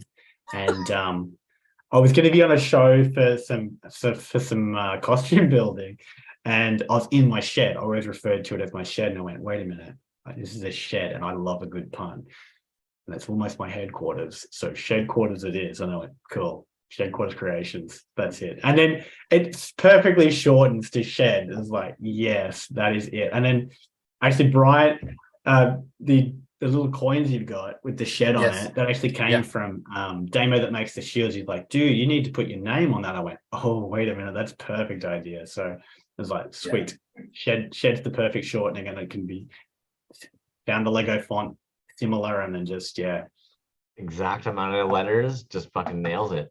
Yeah. I actually paid some guy with a resin printer to do those ones, because there's no way I was going to get the lettering on my printer FDM wise printed nicely. So I outsourced the resin print on the head so that I could save myself some time. I went, all right, cool. This will never happen otherwise. That's a smart idea, man. Especially with the rounded, like, that would have been forever. Yeah. And immediately identifiable, man. Like you said, with the shape crumbs and then the lettering on there. Like, dude, you could look at that even without the sword, and you could be like, oh, that looks like a piece of a Lego with the Lego font on there. Sick, man. Love it. And cold casting is so much fun. I had a heap of that gold left over from like the C3PO that I did, that I was like, sweet, this is going to be a perfect overpour setup. Nice. So shed quarters, man, we've had you on for almost 30 minutes now. You feel like giving away that sword? Also, what the heck prompted you to give away a sword, man? Man, you boys, like, what are we, show 25 or something like that? Seriously, you guys and the hustle for everyone else. Like, everyone else is doing a hustle, and you guys are making that hustle so much more worthwhile. So I had to throw in a juicy second package. Well, thank you, man. It's way too kind. I opened it and I'm just like, well, why is there two in here? Incredible, dude. I mean, that's an incredible giveaway. Dude, congratulations in advance. Whoever wins this thing. Yeah, if Titty wins, I'll send him one from here and you can give another one. Jesus Christ. Because it's gonna cost more in shipping it back this way. You know what was funny, man? I was over at Hurt Toys house and we were talking about, he said, man, I sold out of my Skull Crushers. And he goes, and you know what? Not one international order. I was like, hey, double bonus for you there, buddy. It is very, I love it when stuff gets around the globe. You know, stuff that like you got a piece of Hurt's that Job with a Hut, but for stuff it's sitting with your stuff sitting to be with here, Boba. Yeah, for your stuff to be here or his stuff to be there, dude. That's just another cool part about the community. Stuff flying all over the world. Sometimes, that's it. I mean, international shipping is an absolute. I mean, you saw with your box trying to get to me takes forever. I've still got stuff that are sent out at the similar time to yours that are still sitting in I think it cleared customs yesterday. So I know Death and Strawberries is sitting tight waiting for his package to arrive. And I got a random thing yesterday say, oh, yes, it's past customs in the United States. I'm like, oh, sweet, thanks. It's just like sits in the back corner of a warehouse, and eventually something gets to it. But yeah. Do you think the international shipping is a drawback for customers at times? It's got to be. I mean, every time there's a drop, I go, all right, cool. I need to factor in that this thing's going to cost me almost twice after shipping. Do I wait and bundle it with something else? Yeah, it's tricky. B to the J, and it is what it is. We all have to think about it, and you buy stuff internationally all the time as well. Yeah. But the best way I can almost think about it, because the Australian dollar and the Canadian dollar are almost on par. From my experience, if something basically costs 60 Canadian, and that's after, you know, like before shipping or whatever, that's after shipping. Let's say it's a $30 piece plus $30 shipping and 60 USD. That 60 USD will probably end up being closer to about $95 Canadian. Mm-hmm. Just because of conversion rates and then PayPal fees. Suddenly you are looking at closer to almost, so it's tough when even when sometimes like you see a piece, it's on for an absurdly ridiculously low price of like $15-20, but you add on that 30 USD for shipping, it's now a $50 piece. It might as well be almost 100 Canadian. Yeah. Yeah. Mechaducky says it's the case for people in Argentina and Taiwan. Yeah. Agreed. Pieces from Argentina are I think the shipping on there last time I paid was like $50. It's crazy. Anyway, so yeah, no way to really get around that. But honestly, bro, like shit, if there's no amount of shipping that's gonna hold me back from getting anything like this. It could be twice of what it is, and that's completely cool with me. Anyways, man, let's give this bad boy away. Let's give that lovely thing away. I've been trying really hard all night, guys, to make sure I'm catching you in the chat. Please, this is a lovely opportunity to get a very, very, very fantastic piece. If you've somehow not chimed in or you don't see your name because I'm a blind bat, let me know and I'll add you in and we will make sure that you're a part of that giveaway. I know it's hard when we're looking at a little wheel here of names, but I see there's 31 of you and I don't have 31 names. Carolina Cool Cat, what is going on, homie? What's up, my man? Carolina Cool Cat. We talked about your anchor fist. We'll talk about it again here shortly now that you're here. But looks gorgeous. A little nubbin. Yeah. Sorry, Carolina Cool Cat. Somehow I can barely remember anybody's name outside of their tag, but you will forever now be Little Nubbin. Yep. Fletcher Bro, I do have you on there. Porpoise, I got you on there. Death and Strawberries. Oh, good catch. Porpoise, Death and Strawberries. See, thank you for proofreading it. Street Fight SPDX, Crumbs, heads up. Heads up. Heads up. Have you got a pseudo name on there for yourself, Crumbs, yet? Or you know, I was sitting there earlier doing some dishes and I had a quick moment of like, I wonder, no, we're Toyz Alive. I won't put my name in there, but damn, that sword is sick. He puts it. He puts his name. He puts his name as not Crumbs. the chicken fingers. Yeah, the chicken fingers. Oh man. Oh, that's funny. Fuck. So there you go, guys. I think I've got everybody. Kyle Kerwin.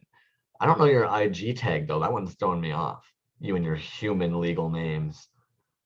No, it's Kyle Kerwin. Kyle Kerwin is the name on IG. I believe that's the handle.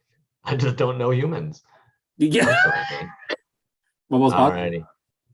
I feel like I've given you guys some time. I'm gonna give her a spin. Yeah, let's do it, man. I feel like a jerk if anybody slides in afterwards, but here we go. For the horde. Good luck, everybody.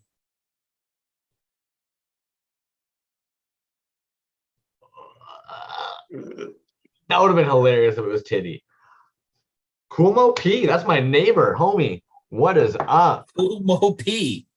Nice. Yeah, Kumo P. Man. Congratulations. You know, B to the J, man. As hilarious as this may sound, he's not really a toy dude. I almost every Christmas try and get him something toy related because I'm obsessed with toys. But he has been talking almost, because we go for a walk about 3 times a week, and he's been talking about it since we've been doing these, how much he really wants to win one of the Toyz Alive.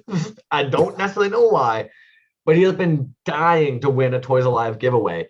And the fact that he's in the chat here tonight, he's blown away. He's got a 3D printer as well. He's been blown away. He even asked how many hours of your life this thing has taken from you. So I'm really stoked that he's going to have that, man. I think he's going to really enjoy that. He's got a fucking one of the Disney Star Wars lightsabers that you make. So like, you know, nice. He's already a sword guy. He needs this Lego sword. Yeah, nice. Yeah. Shed quarters, awesome. Man. You're insane. Like for taking on this endeavor, dude. I can't get over it. Like that might be one of the biggest resin pieces I've seen on the market, to be honest. It's pretty heavy. I know when I went down to Melbourne, it's like the hell in comparison, but it's worth it. It's worth it. Well, and it's not only that, man. It's not only like no bullshit. Like anybody could like make something like this and just put like a rounded top with like a T handle and say, hey, that's a Lego sword, and be like, oh yeah, it kind of resembles it, but this is dead on. This is like that piece in a larger size. It's amazing. And it looks like all the shield, the helmet, the head, all that stuff is going to be the same. Just wait until another 2 years down the track when we've got a full body that it all plugs into. Yeah, right. See, that's what I'm talking about. It's a whole new thing. Oh, dude, that's so awesome. But this, seriously, man, it could not be done any better, dude. Congratulations on these, the helmets, the shields. Fuck, man, everything that's coming out. Thank you again for this. Cool Mo P, you lucky bastard. Woo! My pleasure. I'm glad to see it's spreading further. Absolutely, man. It's going to Canada. Those Canadians are going to see what it's all about. Very nice. It's so selfish, but I'm so excited for the fact that like I'm gonna get to touch it now and smell it and see it, and oh, dude, yeah. I want to see that, Crumbs.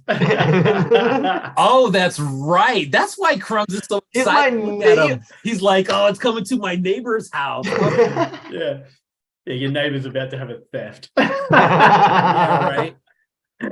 That's why I'm secretly happy when Fletch wins, because he lives close to me, so I know that I'll be able to go and see those physically. But dude, thank you, man. Incredibly generous of you. You are welcome back anytime you have something going on, please let us know. Thank you, guys. Is there anything you want to let us know before we kick you out of here? If anyone was like, God damn it, I really wanted one of those, they need to go off to the website. I'm going to drop the website. I am going to totally drop the website into the chat there in a moment as well, man. There you go. Sure. And then otherwise, if you sell out and anybody asks for a custom, will you do them? Or are you like pooched the mold at this time, waiting to do another run? The mold's perfectly fine because there's actually not a lot to catch on it. It's actually holding up really well. Like that cast this mold's done 18 casts so far, I think we're at. Possibly a few more. I think there was two or three duds. So yeah. It's well past 20 and it's not looking weak at all. So hopefully it'll hold up. I've actually just done one for myself that's the darker gray, because the lighter gray was the original. I'm playing with the darker gray. And we had some specials for Barnes, the guys we get stuff, had a massive discount the other day. And the discount turns out to be the same price as the original before everyone's prices went up with everything else. So yeah, I had 2 kilos of TCO8 that arrived, so that should make me a couple of swords. Yeah, that's dope. So man. Yeah, once I'm all out, I should be able to, for the right person, to put some more together, and then the helmets and the heads I want to get done. So once the rotocasting machine is built, that's going to be a bit of a mission, but it'll be worth it. Oh yeah. Man, I can't wait to watch the progress shots of those too, dude. For sure, yeah, man. I've got some crazy ideas on how to do it, but yeah, it'll be good. Some of us are like mold porn addicts, so when I'm already trying to imagine the molds you're gonna be making for this helmet, I know that it's gonna be really interesting and dope, man. Yeah. Well, Shed Quarters, I don't want to eat up any more of your time. I'm so appreciative of you coming in, dude. Honestly, thank you very much, guys. Thanks for that, everyone, and we'll I'll catch you in the chat. Awesome, man. Thank you again, dude. Right. Much appreciated. Nobody gets to leave before I remove them anymore. Okay. All right. Sorry, Shed man. That's how I have to do it now. I have to put on a fake front, and even if it seems like you're going to say something, if it looks like you're maybe edging towards the remove button or leave button, I got to kick you out first. What a fucking lovely dude, man. What a lovely dude. Dude, and I was just gonna say that same thing. I've met 3 people from Australia, whether in person or online. Fletch, Titty, and now Shed Quarters. And I gotta tell you, Australia, you're 3 for 3 with amazing humans. God dang, dude, what a great dude. Not only is this thing freaking amazing, I can't wait for you to see this, dude. You're about to see how, like, you know how legit this is already, but now that you're actually going to get to see it, I like how somebody said Crumbs' neighbor. The old one. Yo, okay. The universe is funny though. I will say the universe is funny though, right? Because we're sitting there and I'm like, oh, I joked about how it'd be funny to put my thing on there, and then you even made a comment. You're like, or Shed Quarter said, he's like, if it goes to Titty, I'll send it to Titty. You put that one on somebody else. Peter and Titty were right beside each other on the wheel. I was sitting here being like, holy crap, is it gonna go to Titty? And not even paying attention to the fact that Pete was right above it because I was so focused on like, holy funny, that'd be so funny if Shed Quarters just said if it goes to Titty and it lands on Titty. Thumbs up to Pete. I was genuinely very excited because I know how much he's been actually saying he's looking forward to winning a giveaway. And then about 5 seconds after that, my brain went, oh, he lives beside me. I'm gonna get to see this thing. Yeah, that's man. That's very, very cool. I'm very excited that he is the one who won it. Like you said, man, just because he wants it and he is a supporter of the show. Porpoise. He tunes in every single Thursday and he doesn't even have Instagram. He's one of those dudes, man. Like this is how he finds out about toys, and here's the news about it, about what's going on in the toy scene. That's dope. He doesn't even have Instagram? No. Oh, wow. That's crazy. It's just chilling. Yeah, that's awesome, dude. What a beautiful, beautiful packaging. Like that's a commercial toy, dog. This is right off the shelf, man. Yeah. And I almost hope that, you know, Lego doesn't get any big ideas. I'm sure they will, but like if you're looking for a way to connect with that older generation of Lego people, you're either going to do one of two things, man. You're either going to start making those old sets again and have people put them together, which probably won't happen. Or you're going to make something else that resembles those old pieces, or that's going to remind you of those old pieces or sets. And there you go. Like I said, man, I hope that that Lego doesn't get on that and shit on it. But if I were them, I'd be highly interested in what's going on. They're incredible. And fucking congratulations, man. Like to have sold that many of them already, like that's not an easy feat with a piece that large with the shipping from Australia. I fucking love it, man. Yeah. I want to make sure to drop that link here for the website where you guys can go and buy some of those. What unboxings you got? You must have a big old pile over there. You know, it's not a huge pile. But there's some stuff going on in there. Who are you gonna pop open first? Well, now that Carolina Cool Cat's in the house, let's show again real quick. Carolina Cool Cat, we were looking at your Anchor Fist. And I don't know if we'll give this away next week or the week after, but that's that Anchor Fist from Carolina Cool Cat. And I was going to I don't have a regular flashlight. I was going to put some light behind it, but you will be, if you put some light behind that, you will be able to see through it. Anyways, Carolina Cool Cat, thank you. Very, very cool, man. This whole fucking community, man. That's what I'm talking about. Ridiculous. It really is. It is super generous, and just supportive of everybody, dude. You know what I mean? It's like, how can you not support people like that, though? You know, an artist like that, someone who makes incredible work, who's on the grind. His work with, you know, not only the community, but, you know, kids that are in need. I mean, what a stud, dude. What a great, great dude. Yeah, Carolina Cool Cat, whoop whoop. We'll take that for sure. You should be whooping that. That's a dope piece. Fantastic artist, man.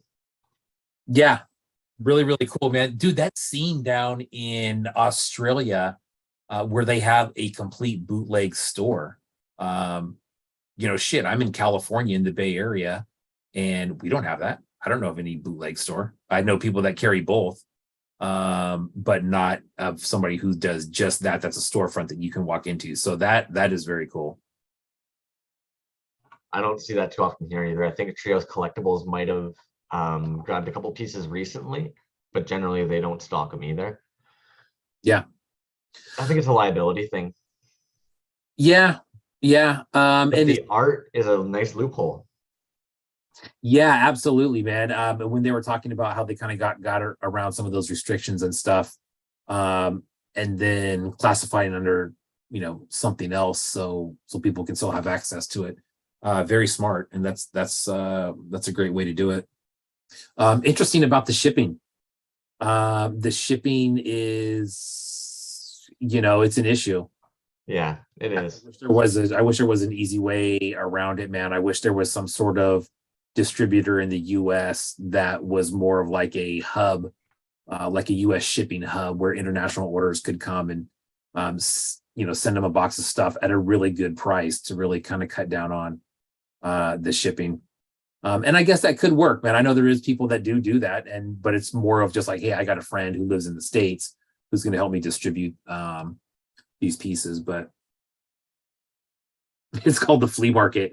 Yeah, flea market. You kind of nailed it though. I saw somebody recently, they're doing a drop and it caught me by surprise because I know that they're actually international, but they did their drop and then it showed right away. It was like available here. And you click on that link and that place is a store in the States. And it was like, yeah, of course. Of course. So early on in the production or something, you guys had already worked together maybe or had discussed it and your whole run just went right there. It wasn't worth it for you. Yeah. And in those situations there, like I know I've heard of somebody before that they were able to essentially send all their cards stacked, all the bubbles inside of each other, and all the figures individually bubble wrapped, and it made a much smaller package. It arrived, the person at the store then just went. Yeah, right. And it just made it much cheaper to send it off. But yeah, what can you do, man? It's one of those necessary evils, I guess you would say. Anyway, so you want to open some stuff? Please do. I want to see that Plague Earth production box, please. Okay, you got it, buddy. Plagued Earth. Plagued Earth has a lot of stuff going on right now, which is very cool. Besides having another child on the way, congratulations, Drew and Kilo Fresh. Lots of stuff coming out, man. Lots of cool vinyl. We saw the War Pig. There's another new character that's coming out, which I think is in this box. I don't know 100% what's in this box. It's a large box. So we're going to open it, see what happens. Mekadaki brought up a good point, and I know actually Trash Joy Studios has mentioned this before as well. Basically, you organize order parties where we bulk order stuff. I know Death and Strawberries, yourself, Kerfloss did that for an Argentina order before. Correct. Yeah. Good memory. Kyle Kerwin also mentioned it involved Toyz. Kyle Kerwin mentioned there's mail forwarding services though. There's a bunch that ship from US to China at least. I agree with that. If anybody's looking at Mandrake and you're worried about not being able to get it shipped here, you can do a mail forwarding. Man, they've had the tech since the 70s. Ain't you seen Willy Wonka? He sends Mike TV Zoom right across the... That'd be nice. Did you get a love note? I did, and I'm reading it because it's funny. I'm gonna read it because it's not like super personal or anything, but it is funny. Good Lord, there's a lot of stuff in this box. Holy crap! Hold on, I didn't have this. So it's a hefty package. It's a hefty package.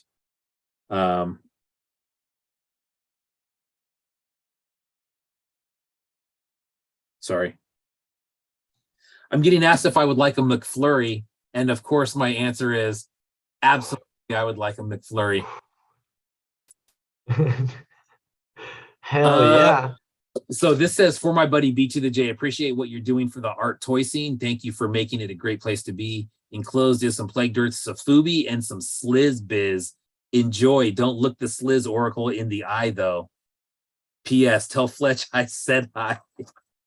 Awesome. Thank you, Drew. Appreciate that, man. So let's take a look. Let's see what we got. Oh, man. Yes. All right. So he didn't tell me about this.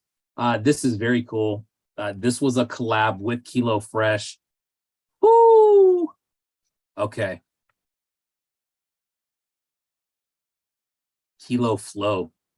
Did I say Kilo Fresh and it's Kilo Flow? This is the collab piece that they did, which is super sick. It's a coffin. Open it up.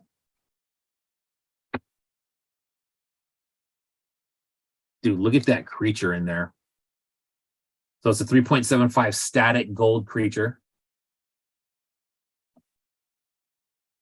Boom, that is way sick. Looks like black paint detail on the eyes. Very cool. It is Kilo Flow. Can we go back and delete every time I said Kilo Fresh like an idiot and replace it with like some like voice that's not mine that says Kilo Flow and get it right? I apologize. It's Kilo Flow. Look at that sticker on the back. That is dope. Boom. Plague Earth on the front. That coffin, that is clean. That is hand painted on there too. The gold.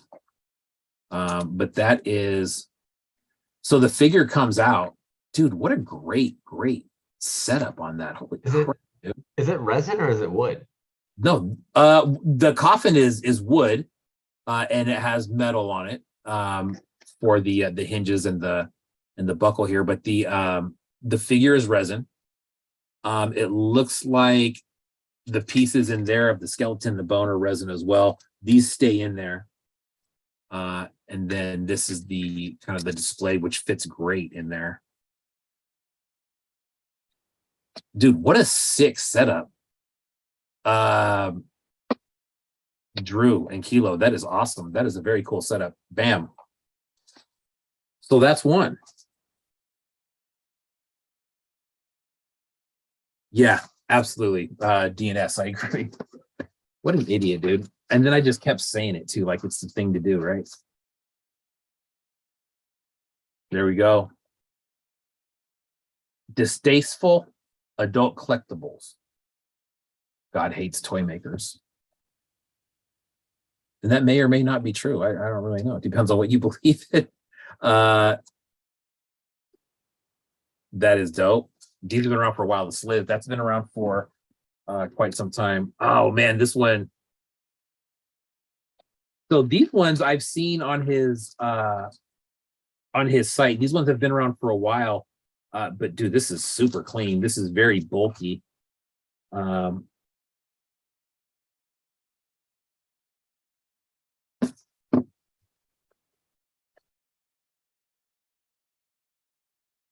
The Impaler. You may remember this piece. This has been out for a while and it came out in a bunch of different flavors. This one was, man, this is wild. So it's clear, but there is some glitter in there. That's very cool. Clean piece. This is, I believe that's a little stand for it right there, which is sick. Nice.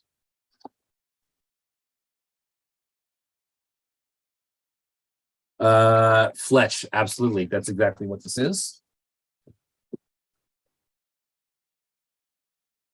Man, he loaded this up. Prometheus. That is the new newest vinyl. Yeah, that is the newest vinyl. Look at that packaging. Great card, Drew. That is sick, man. You gonna pop that one? Absolutely. Yeah, okay. Absolutely. Is it clear? Oh, it's like a clear blue vinyl. It's like a clear blue vinyl. I'm just gonna put the slip at the bottom too. See, and that's what I was gonna mention right here. This is just something that I really super dig about the packaging on this, is that it opens from the bottom. So you put it back in, you seal it back up. Barrio Boba does something where he has it reversed and the card's at the top, but he doesn't staple the back together so you can still open it. So what I'm saying is that it just makes it a little bit tougher to remove the card when this whole thing is stapled together, because you end up having to take the staples out and kind of disassemble everything just to get this out. What I would like to do is display this at some point, but if I ever want to put it back in here, then it just goes back in and you seal it up and it looks just like it's brand new. Anyways, great job, Drew. Dude, this blue is sick.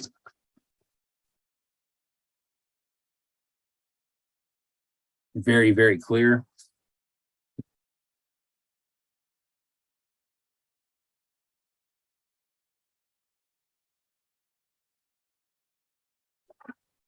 That is awesome. Is it a plugged bottom? What's going on there? You know it is, and it is, but it's a very odd shape. It's like the shape of the bottom of the Good. piece, right? It's not Good. like a circle or a square. No, There is a plug, but it's this whole piece, right? It is beautifully done. Beautifully done. Yeah. Clean. Fuck yeah. That's what's up, dude. That's what's up. Nicely done. Nice. Yeah, very cool. And then it goes right in the bag. No harm, no foul. Right back in the bag, brand new, baby. Got a bag that come. That's dude. When's the last time you saw a Polaroid? You put a Polaroid of a war pig in there. It says "All Out War," which is dope. That's a very interesting and cool. Black metal as fuck. Well, yeah, dude. A Polaroid. Little swag bag here with some stickers in it. Love the black with the lace on it. That's very cool. It's very Plagued Earth. Damn. What up to Gigi too? I know that Gigi's out there still making toys from what Drew says. Being a little kid, I have a young girl myself, and they are very interesting creatures.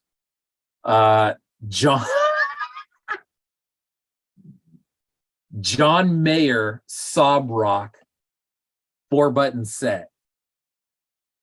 Bro, I don't know what this is. That is hilarious.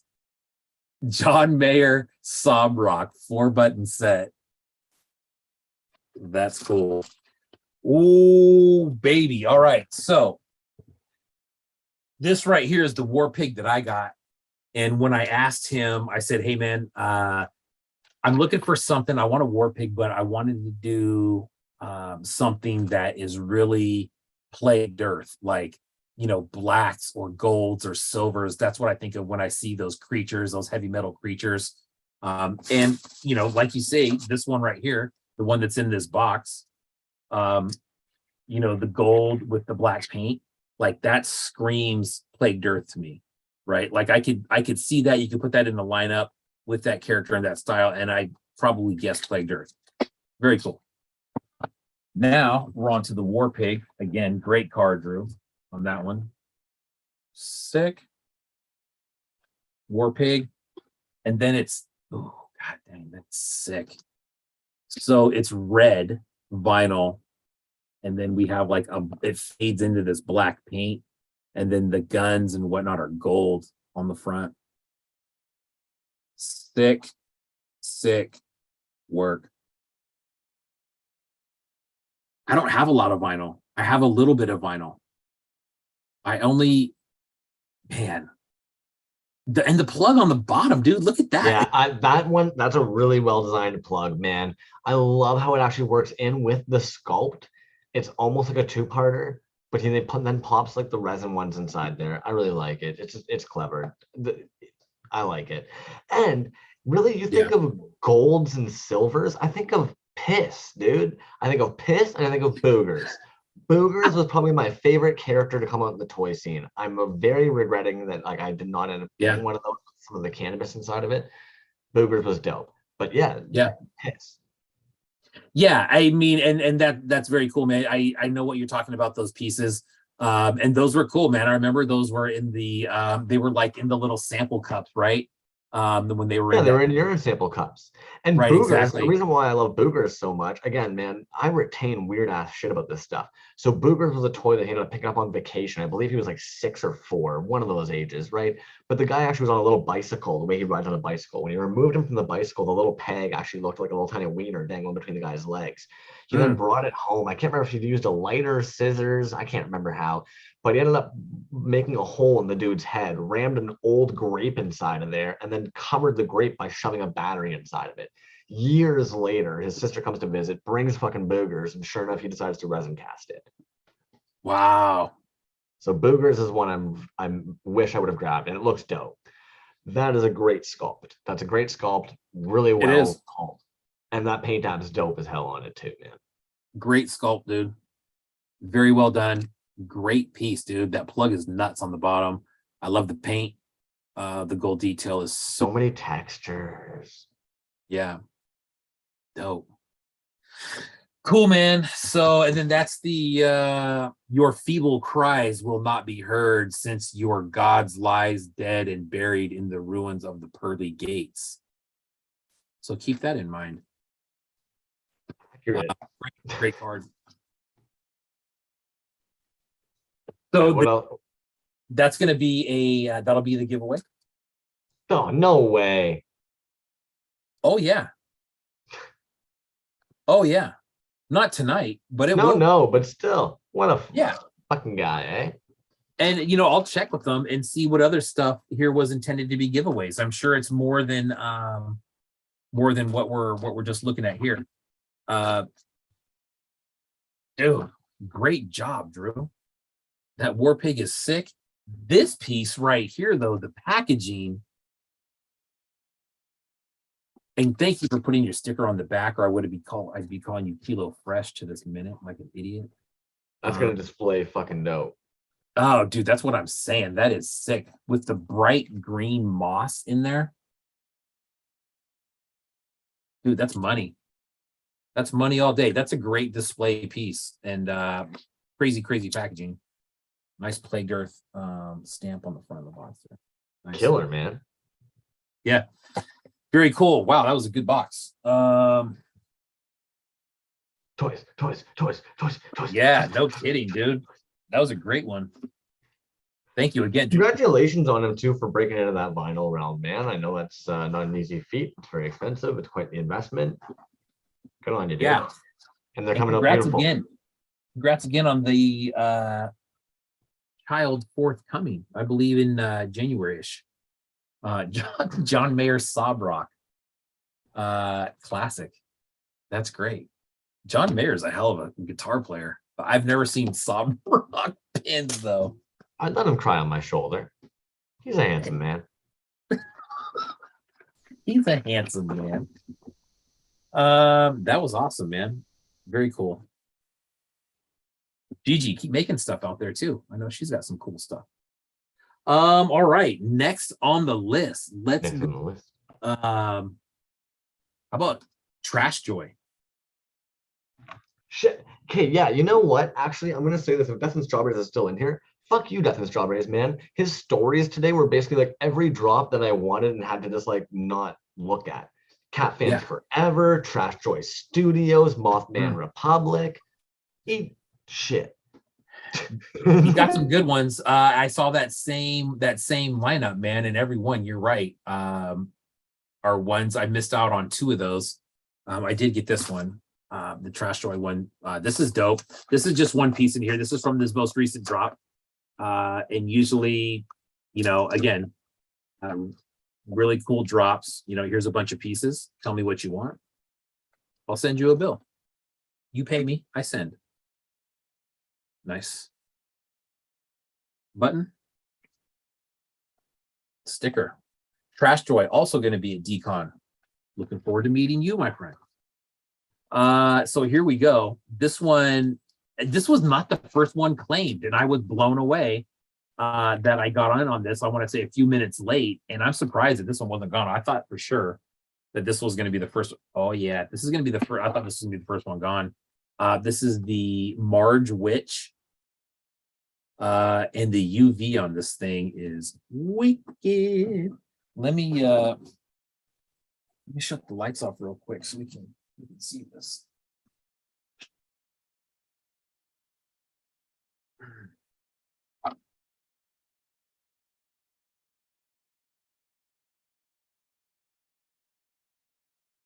Kind of hard to see. But I mean, the UV on this thing is nuts. It's one of those ones where it's hard to. She's charging up. Yeah.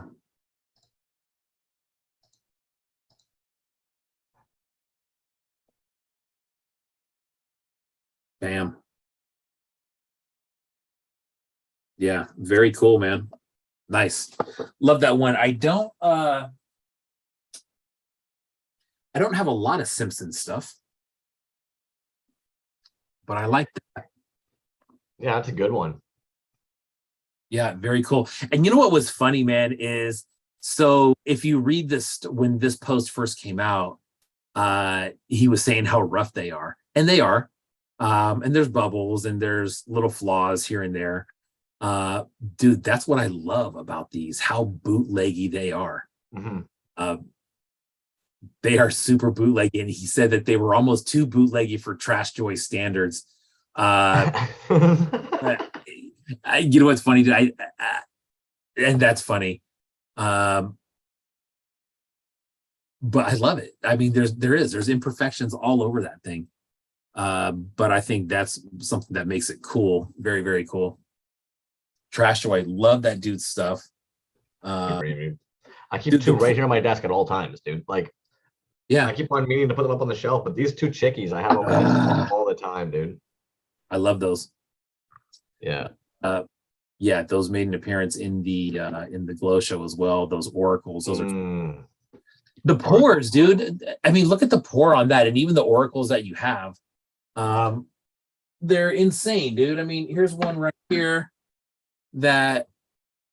Yes. I mean, Yeah. super sick. I like his work. Yeah, awesome, man. So that's Trash Joy. Thank you, my friend. That is, and I think Suki said that he likes the stickers. Yeah, the stickers are sick. Yeah. He has he usually does some really cool pins as well, if you can catch them. Yeah, this is the one that I got. Is a looks like an eyeball. Yeah, 8-ball eyeball. Thank you. And all right, next. What did I have next? Oh, let's look at this one real quick. So I'll get Universal Pit Stop for last. I was so excited to see though that you grabbed some Universal Pit Stop, man. It's agreed. And it's one of those ones where I got back in the shop and I'm just like, yes, Universal Pit Stop, dude. One of the first people I bought from a long I want to say a long time. It's like 2 years ago, whatever, right? But yeah, great variety of stuff in there. Always really cool. Does have kind of a signature paint technique where there's some splashing going on, right? like a spackle effect. Yeah. There you go. But very cool. It's really clean work. And it's always just, there's just stuff that you won't see in other people's store. So Universal Pit Stop, take a look at that. I was thinking Universal Pit Stop was from outside the States, but incorrect. Universal Pit Stop is from New Jersey. So zip code starting with a 0 this time. Hey, we like that. So what I'm going to look at first, though, before Universal Pit Stop is my latest Lab Monkey 9-piece that I got in. I opened it already, of course, because you just don't let these things sit in a box. But this is from the F is for Frankenstein show. You've been on a roll lately. I'm trying to keep it under control, man. I know it's, you know what, dude? It's like, these are so hard to pass on when they're available. They're just, I find them so hard to pass on, so hard. And every time I buy one, I feel guilty afterwards, and I probably shouldn't, but I do. I just mean on a roll in the sense that, like, you have some beautiful grabs, like, you know, that I'm not trying to make you feel guilty about what you're grabbing. I'm just saying, like, you've been getting some really good shit, dog. Yeah, no, you're right. And it's God, dude, this one is just, I mean, we talk about Lab Monkey number 9 all the time and how incredible this stuff is. This one is so, I don't want to say it's over the top, but I mean, look at the trick or treat bucket and the little candy inside, right? Like, I'm sure he made that. That's not like some, piece that he found and was like, hey, I'll make a bucket out of that and just threw it on there. I'm sure he made that. What's also really cool, and right when I saw this head, dude, I mean, as far as like what me and you talk about, Ro, and our, You know what I'm talking about? I'm not trying to be weird or anything, but there's just stuff that we've talked about with our own logo. And then you come up with this. And I'm looking at that and I'm just going, ain't that something? What's really cool is the flame on there is UV. And that's sick because when it's under the light and the back of his brain is a little bit UV too. But the flame on there, sick, dude. I wouldn't even guess how many parts are on this.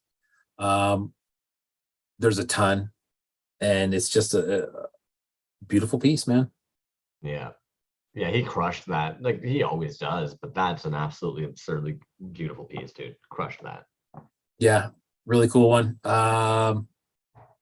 This one also came with 2 other heads. Okay, so here's the head that it came with. As far as the piece is that Frankenstein head. But then there's these 2 other ones that are incredible because they're UV. This one I have not seen before. It's like a pirate. And that tail coming off is from his, do you know what that's from? Yeah. Super UV though. Very cool. And like I said, I don't know who that's from. So if somebody knows what that pirate head is from, let me know. And then there's this other one, which is just a very robotic head. That one's very sick too. Same style of pour on that, man. It's just very marbled. But the UV on it is, I'll have to take some pictures of these, but the UV on there is, it's incredible. Oh yeah, it really pops. I can't think of what head that is. It looks almost like some kind of like a Ultraman character head. Yeah. DNS, you're right, man. It displayed nice next to the general purpose piece. The general purpose piece is a beast. I mean, even in your hand, it's a big piece, but then you put it in one of the cases and you're just like, dude, that thing takes up like a third of the room in one of the cases. Still a great piece. So anyways, that's the piece from Lab Monkey 9, man. Sweet. Amazing job as usual. How many pieces do you have that have that cod piece? Because that's funny to me at this point. You must have at least 3 with that cod piece now. I think it's 3. I think it's 3. I think you have a thing for that piece. You know what? It's something that I didn't even notice until I had them all on display, and I'm just like, well, that's interesting.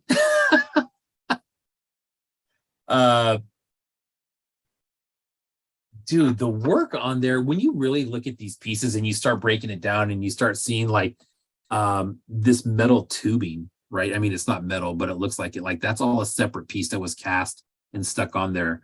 The spikes, you know what I mean? Separate piece put on there.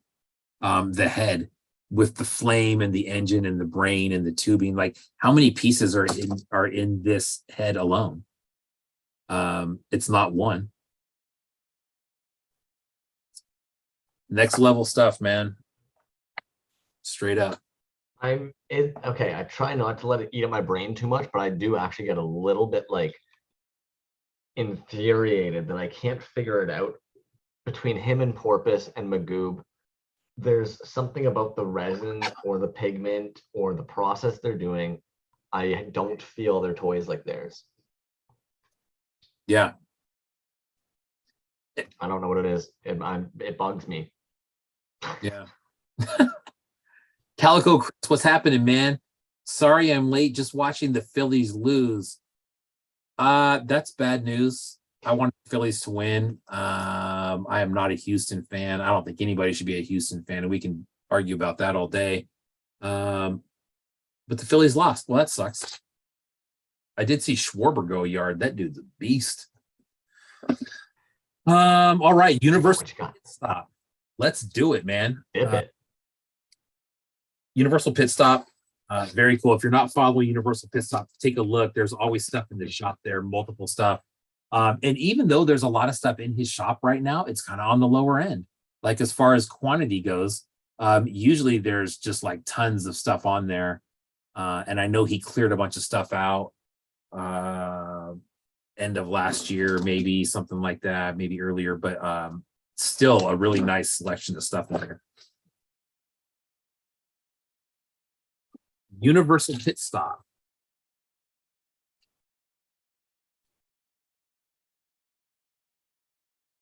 Yeah. I hear you, Chris. This is cool. This is not what I ordered. I do see that piece. Let's get to that piece first.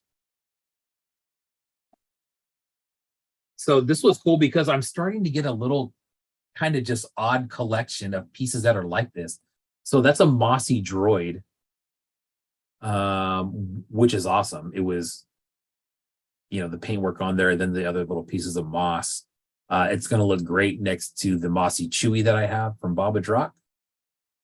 That'll look really nice displayed next to it, but really cool paintwork on there. Nice looking piece. Cool little bubble too that it came on. It's got a little kind of forest background on there, but clean, man. Simple and clean. This is not a, nothing super fancy, but you can hang it if you want. But dude, sharp, nice looking piece. He did include some freebies in here. Maybe we'll give one of these away.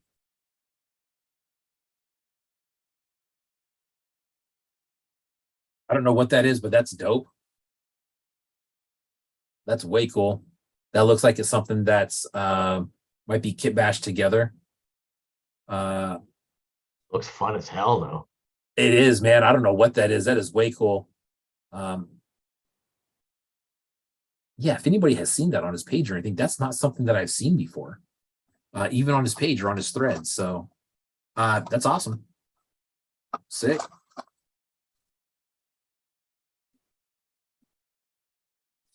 Oh, nice. Calico Chris, Eddie said, "What's up?" Another freebie. This is way cool. This is like a little Stormtrooper Muscle Man figure size or scale, at least, maybe a little bit bigger. But I'm not sure. And then again, dude, nice little galaxy carded back.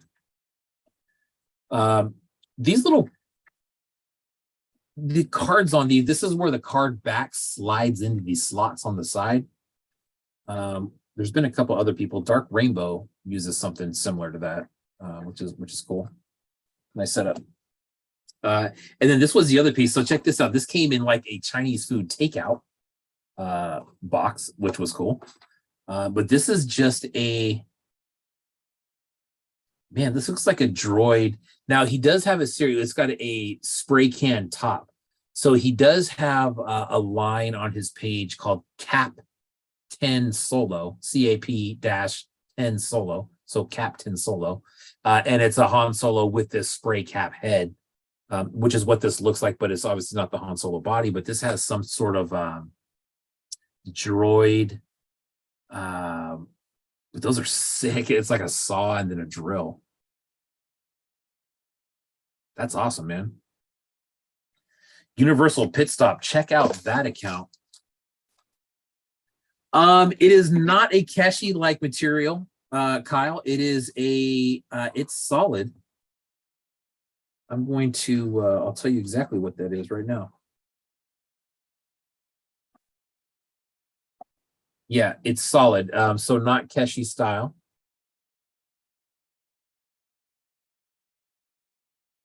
Yeah, it does look like he was casted though. So that guy, if anything, he reminds me of back in the day, there'd be like these little robots that would be like hard resin. And they're clearly like some kind of weird, like janky bootleg. But that looks like one of the Keshi Star Wars guys. Yeah, it does. Resin. Right. Yeah. Just pure white. You know what's white resin. Yeah, I've noticed that. So it's a very kind of a glossy white resin, and I've noticed that there's another piece, that Money Man Fett that I got back in the day that I had Hurt Toys paint, was the same. It was white, but it was very glossy and had that same feel to it. So nice, very cool. Universal Pit Stop. Bam. There he goes. We were talking about his paint style, correct? Oh yeah. And generally, he actually has a pretty like typical palette, I find as well. A Yeah. lot of really cool pieces in there. Some of those like almost like Gundam pieces he has are very inexpensive for what they look like. Yeah, nice prices, really fast shipping on this. This is funny. This is I believe this is like a little original sculpt like head, almost looks like a ram's head type thing. But I have another Pick one. a Destiny. Yeah, and it was I have a green one, and I can Have remember. you seen that movie? What, say that again. It looks like the Pick of Destiny from the It movie Pick does. of Destiny. Is that not the devil's head? Yeah, it is. It's just kind of hard to see. I should get my green one out. I wonder if it's the same. I bet it is.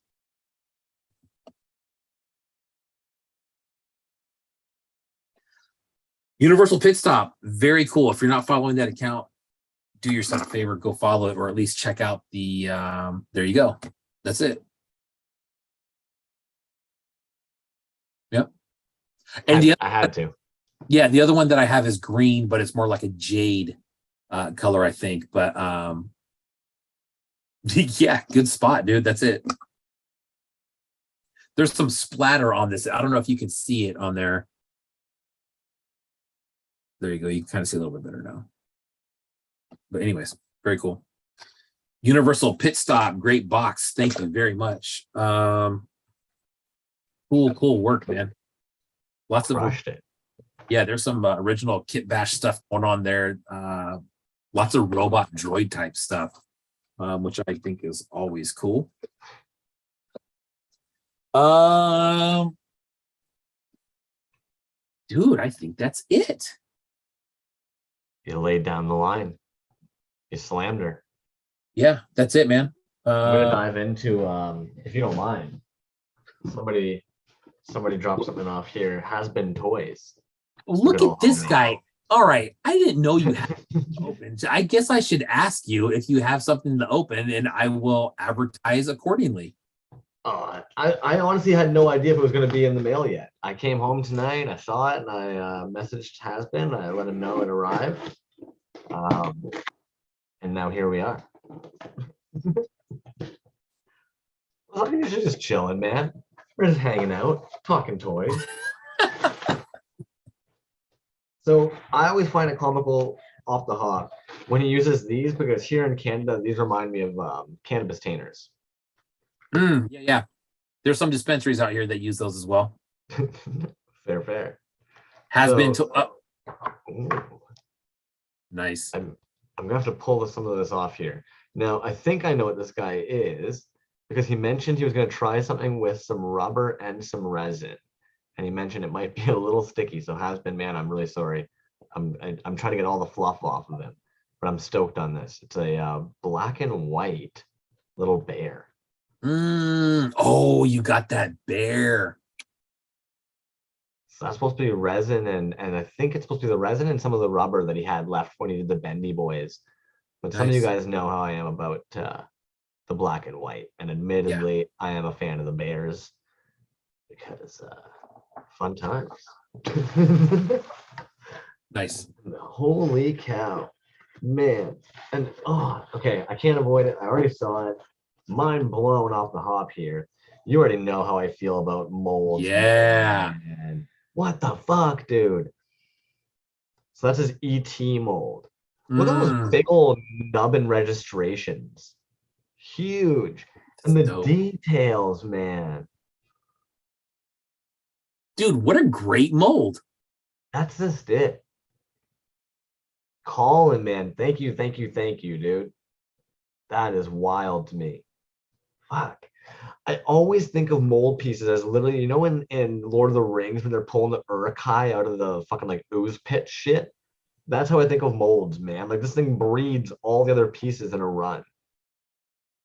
Wow, man. Thank you immensely. Like, fuck, dude. Molds. But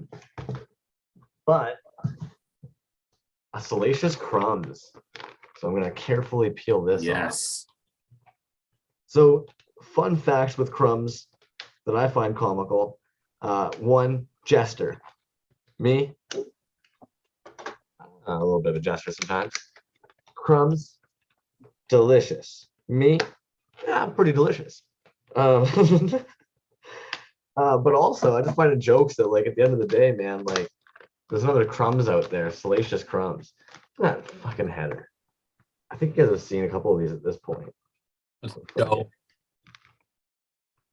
The Kowakian Warrior. And reptilian ape hybrid. I can get down. This is like back on that nostalgic vibe, man. If anybody had one of these horses as a kid, I know Death and Strawberries ended up grabbing one of these as well. I love the pour on this. Hasbin and I were chatting about this.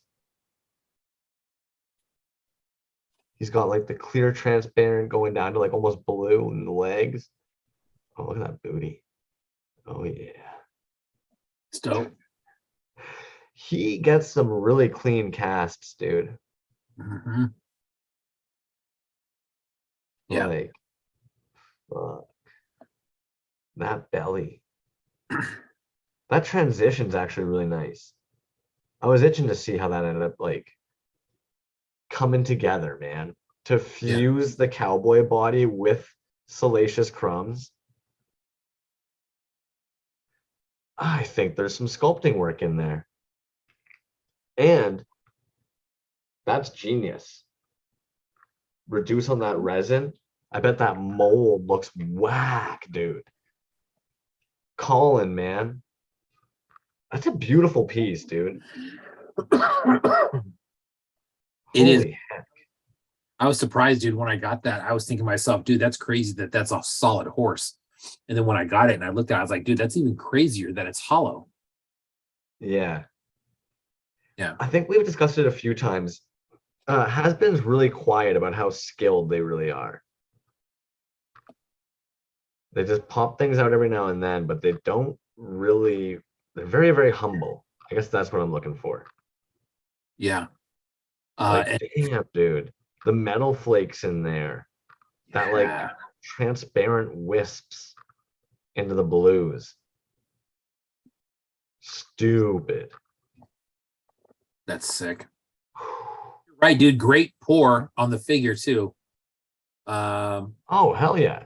You know, the horse is dope on its own, but yeah, that's sick, man. Crushed it. I love like that like pink in the head. Fuck world. That's dope.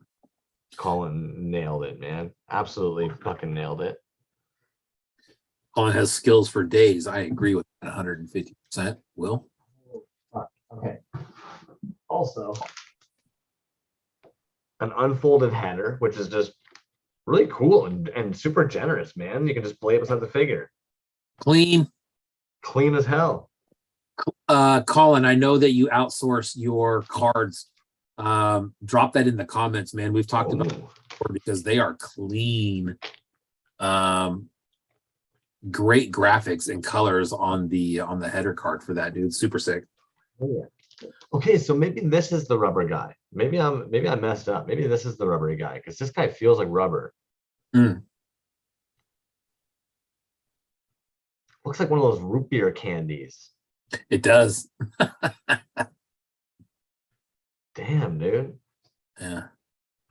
And yeah, little rubber guy. So Colin, Nice. man, your rubber is still like good, dude. I don't know how long you've been sitting on that rubby, but it seems still good. But also, hell yeah. Hell yeah. Nice. They exist. They now exist. The Yeah, people dude, wanted them. is that the first one of those that I've seen? I feel like it is. Maybe. Fletch printed them off. I think actually I saw somebody else grab one as well, man. Dude, I think they crushed it. Oh man. Yeah, those are sick. Check that. Colin, let's talk about one of those. If Fletch is printing those, I'm gonna march my happy ass on down to Fletch's house and snag me up. And admittedly, man, like super That's fucking badass, clean. dude. I love that. Now, we were just talking about that. His logo, was it last week or the week before? Maybe last week or the week before. It's so ridiculous. Colin, man, you've designed an amazing logo. It like I don't know why I've wanted one from the moment that I first saw your logo. It was just like hell yeah, I want one of those little guys to sit on the shelf. Looks dope as hell, man. And of course, a little baggie of stickers and all that fun jazz. The dude's a machine, man. Oh heck yeah! So if anybody hasn't seen, he did the Mothra figures that came out fucking nuts. I know those came and went very quickly. I think Death and Strawberries at this point has almost every single one of these figures. Dookie McFartsniffle, man. How are you, dude? The old Dookie. Dude, that you talk about a machine right now. That dude is pumping it out. He is pumping it out. Dude, what a great sticker. What made Milwaukee famous. Gotta love it. Are you familiar with that song? No. There's an old country song, and the lyrics go, "What made Milwaukee famous has made a fool out of me." Oh, jeez.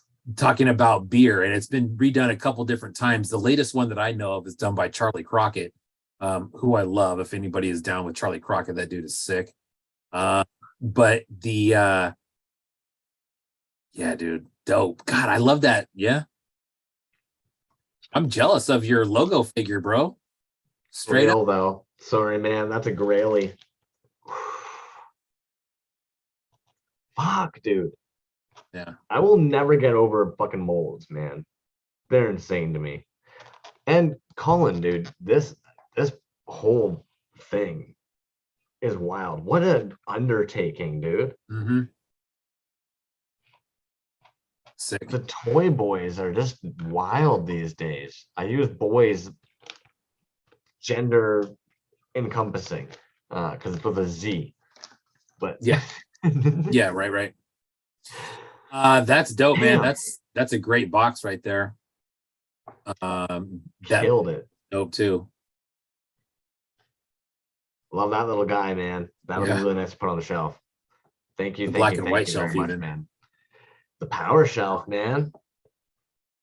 It's a dope one. Carolina, Charlie Crockett played in Raleigh recently. Yeah, I've seen him a couple times out here on the West Coast. I didn't mean to get away from Colin, but you know, it goes back to his sticker, what made Milwaukee famous, and it was a picture of Jeffrey Dahmer on there. So yeah, I guess you could argue that is part of what made him made Milwaukee famous. I don't want to skip it like we have been all the other nights.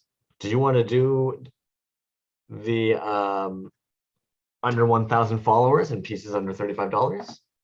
I do. One thing I want to say before I forget, because we got a decent amount of people in here right now. So just throwing it out there on the table. We talked about it a little bit, and you'll kind of see some more posts about this coming up as we get closer to DCon.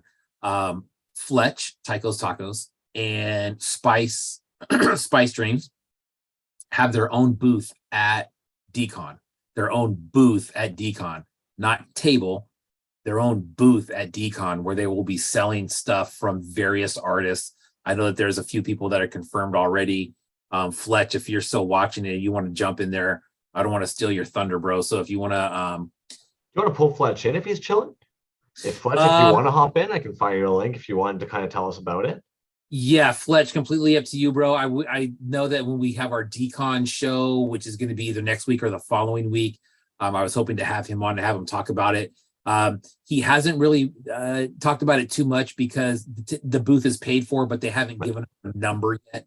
And so we want to give directions to that. But anyways, if there's anybody out there who wants to sell any pieces, if you have some backstock or you want to make something for DCon and you just want it sold or even just seen at DCon, hit up Fletch. You got to do it quick because DCon starts, I believe, on the 17th or 18th. But you know, Dookie, I'm not trying to put you on the spot or anything, but I know that you got a lot of dope stuff, man. And if you want people to see that, maybe get a hold of Fletch and see if you can get some product over to him to possibly sell at Decon for you. Anybody who's making stuff who wants to have their stuff at Decon, get a hold of them. He says, can I come on next week? I'm in bed. Yes, absolutely. Actually, next week might be our Decon show. The following Thursday is the day before the Decon show. We can do it then if you'd like. You and I will have to talk about that. But I think they're just going to be kind of all over the place. I'll be doing it from the hotel that night, which is fine.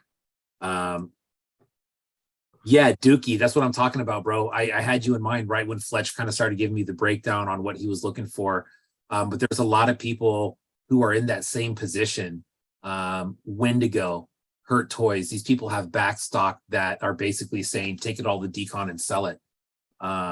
Which is dope, man. There is a lot of people at Decon. I'm not like trying to push anybody into it, or I'm just making a suggestion. If you find it hard to get your stuff into Decon, this is a very easy way to do it. It's legit. It's not like, hey, send me your stuff and then they're not going to Decon. The booth is paid for. It's a thing. It's happening. I will be there. I will show it to you. I will videotape it. I will live stream it. Anyways, yeah, T-Bone, we'll have you on as well. Anyways, just wanted to get that out there. If anybody is interested in that, hit up Fletch or T-Bone, get that rolling. I would love to see your stuff out there for everybody to see.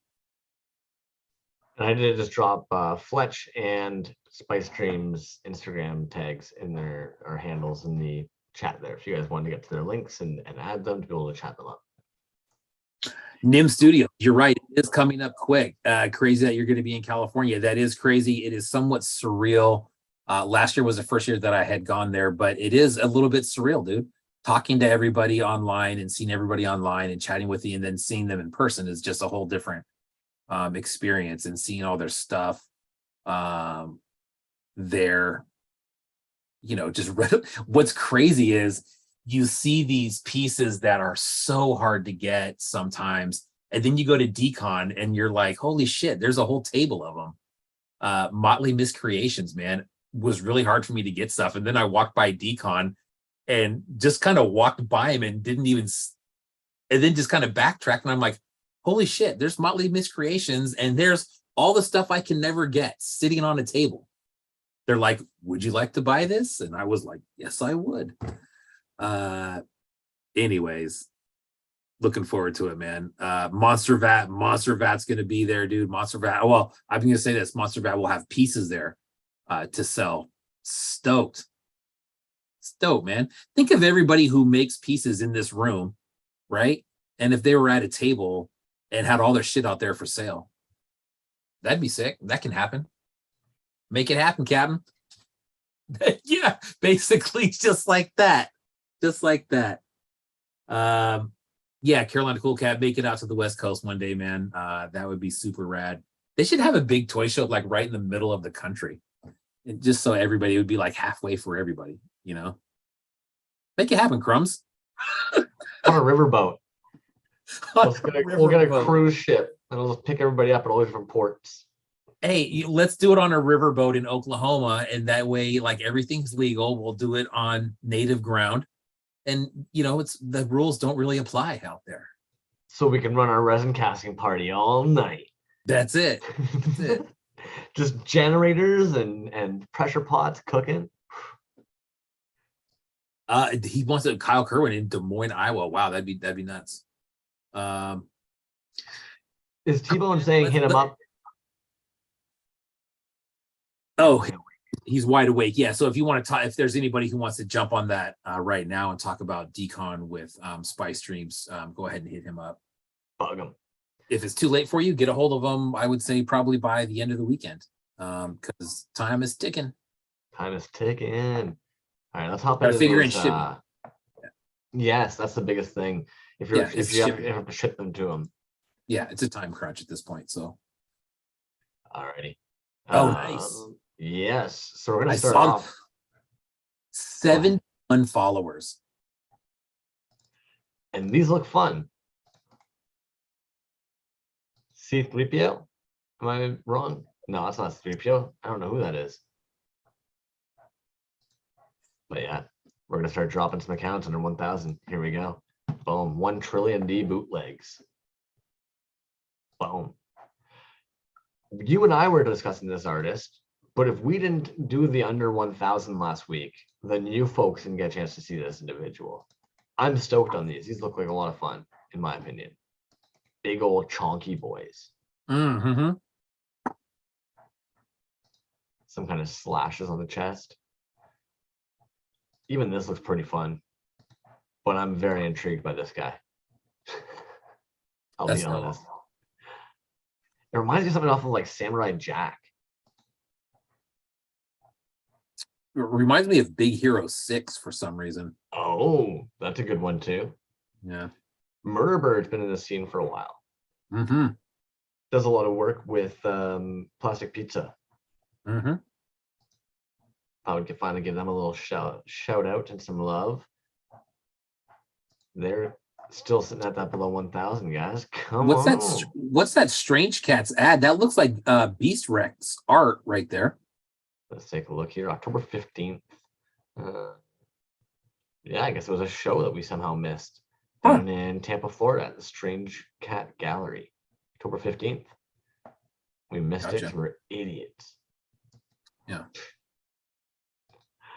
So Murder Bird, give them some love. Nice. Diablo Toyz. Caught these earlier today. Oh, dude, you got some good. I think he's killing it. It turns out too that they're trying to get back into doing some of these. It looks like they were posting this small Diablo production run. So they made these last year, but they've been handing them out oftentimes at things like conventions and stuff. Nice. Carolina Cool Night. Cool Cat. Good night. Thanks for joining us, man. And thank you so much for that giveaway thing that you piece that you got to the Anchor Fist, the blue Anchor Fist. My frick, my brain is not working. Yeah, absolutely, man. I'll let you know when we give that thing away, and we'll take some pictures of it and advertise it properly. But thank you again for that, man. That's a sick ass giveaway. Gorgeous piece. Holy Pilot art. I like these. Yeah. Check this shit out. Unfinished circuitry, never to be completed. Oh, nice. Yeah. I kind of dig, dude. I don't really know why. He's got an assortment of different things. Oh, dude, I love that. There, it's all slimed Yeah. up. Yeah. But I really like the unfinished circuitry guys that he's got here. Dude, that dripping resin look, dude. I'm starting to see that more and more. Minty fresh bootlegs is somebody that we look recently. And very, very similar, but such a rad look, dude. If that glows or has UV, I bet it's like hard as hell. Yeah.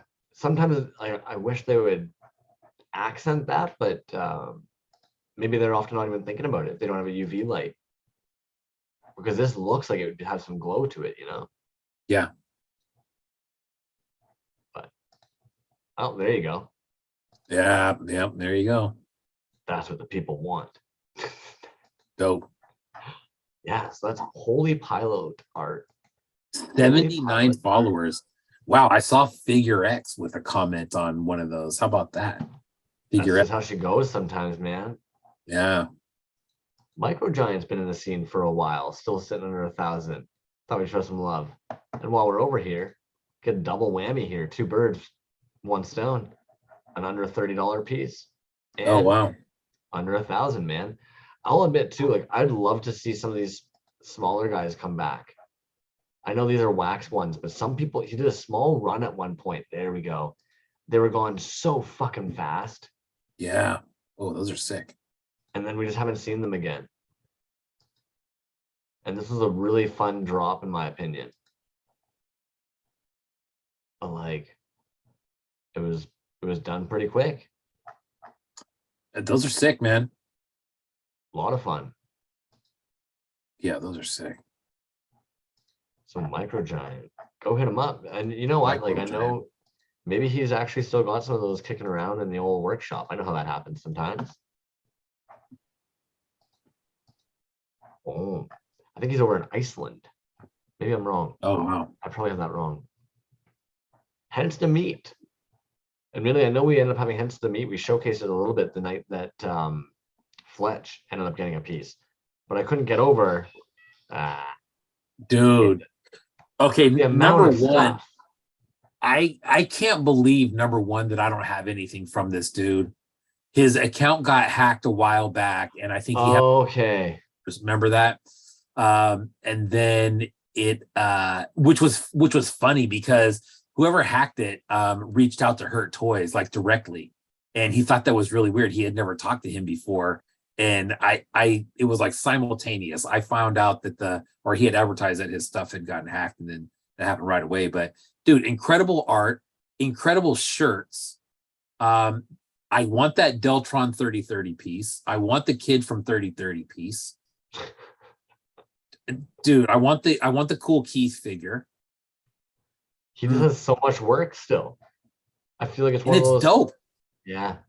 Oh, here's something for you. Yeah. Here's something for you. That's an absolute positive. You can take this one to the bank. That is sending Fletch a box full of stuff to sell at Decon. Nice. Yeah. Good. That'll be good. Dope stuff, dude. The Zaw face. Insta Meat. Check that one out. If you guys aren't following that one, or maybe you were and you're still following his old account, but yeah, that's what I'm saying. Dookie, the Deltron and the Quasimodo, you know what's up. Dope pieces, dude. Those are very clean. I've seen some of Fletch's and they're super good quality too. But anyways, hence the meat. Check him out. Now we've got a series of under $35 pieces. This one's gonna be Toy Raider. So if you're not already following Toy Raider, hop on over here. These are gonna be all Glios compatible. But 15, 15, 25, 22. So if you want some Glios compatible guys, a couple waves up here, then just some standard fun resin guys, glow in the dark. This first encounter guy catches my eye quite often. I don't know why. Something about it's fun. We got Toy Raider. Boom. Oh, I already grabbed that for you guys. Boom. Boom. Next, the God Beast. So actually, sculptor, I believe, of that figure there that we just saw, the Crystal Archer. But check out all these guys. 25 each, 22, Oh, wow. 16, 18. It's like, holy crap, man. So many Glios compatible little fun dudes that like. Yeah. And that is, I met Marty at a PowerCon a couple years ago, and I didn't know about him or God Beast or his Glios line. But what caught my eye was that he had a lot of them that looked like He-Man characters, but in that Glios style. And I'm like, wow, dude, that's cool. And then you start looking around and kind of digging some more, and you're like, holy smokes, man, there's so much. Glios is a whole nother world. Yeah. Well, and that's why this is even just like a small little sampler right here, where I was like, you see one post, 3 dudes, each one with totally different things available in their shop. And I remember seeing this guy when I first got on the scene. I would have seen probably one of the first waves of the BTW guys. Yeah. But again, like $16. Ridiculous. Yeah. Sick. Again, 16. And then it ends up being Glios compatible with all your little Glios guys. Fun. 3 inches too. So it's not even like they're not tiny or anything. Of course, Skilled One would know TGB's been around for like 15 years. Yeah. I used to be in Des Moines, Iowa too. Wow. This guy here, it was in his stories earlier, but this was an action figure that he had posted in his. Can we still see it? Come on. Yeah, there it is.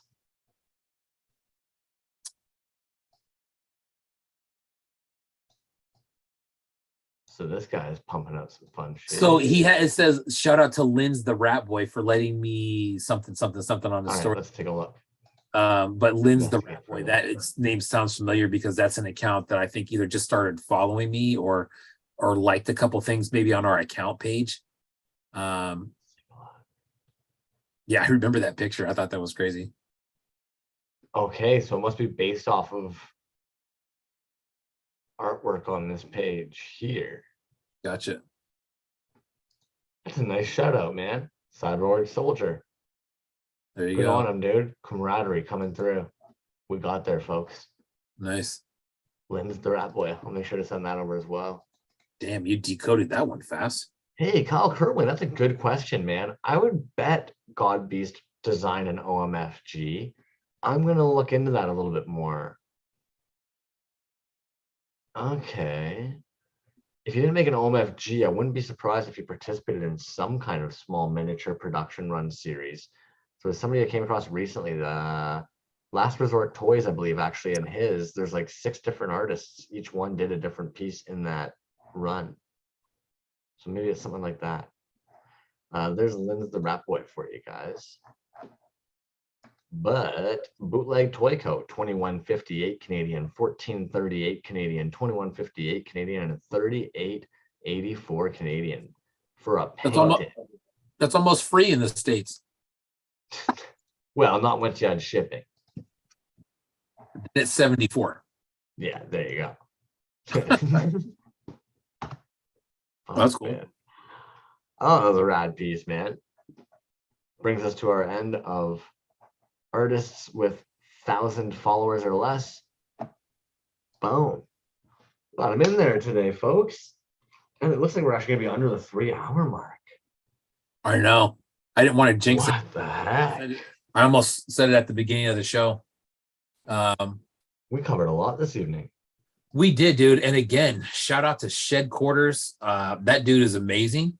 I would love to have him on again sometime, man, and just kind of check in and kind of see where that Lego process is going. That one, I legit think he's onto something very, very big there, man. At least with our community and some of the older Lego collectors. I mean, almost everybody, all of us had some sort of Lego or familiar with Legos from when we were kids. And what better way to bring them back, dude? I mean, they're great. I can't believe how fast he has a hand already ready to go. Ready to go, dude. It's like everything that I said, he's like, oh yeah, I got one of those, and then boom, it's one of these and one of these. Dude, and then the comments in the room with people, I mean, think about if he capitalized on even half of those. The plug-in Dragon's Breath. I mean, are you kidding me? In like an iridescent or or just like that see-through bright red orange. Winner. Those are home runs, every one of them. Every single one of them, dude. He crushed it. Well, and what's very cool is that it sounds like he wants to do that, and it sounds like those are all going to be, possibilities. And like you said, man, sounds like he's slowly but surely piecing a whole figure together, dude. That's wild. Very cool. It wouldn't surprise me, but it would be a hell of an endeavor if he ends up making up like a whole figure, dude. Let's be honest. The pants, the arms, the That'd be crazy. Well, when you MOP get your sword, I'll you'll be able to see what I'm talking about, how sick it is, man. It's a great piece. That'll be out the door hopefully tomorrow. I can get to the post office. Yeah. Let me know, man. We'll chat about that in the chat afterwards, I'm sure. Word. But holy cow, guys. What a night. Yeah. Hey, let's chat about next week just real quick, man. We could do it a couple ways, but what I'm kind of thinking is maybe we do our decon show next week.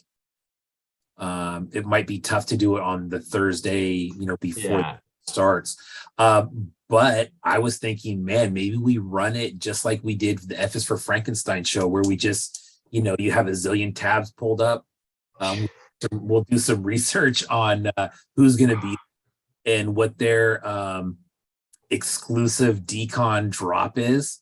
What's very funny? Death and Strawberries, if he's still on here, man, we were talking about kind of the buzzword of decon exclusive.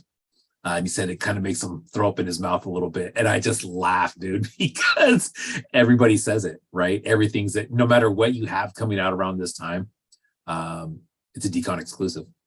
So anyways, but that'll be cool. We'll take a look at that. Have Fletch and Spice on. Maybe we can round up some other people who are going to be at decon.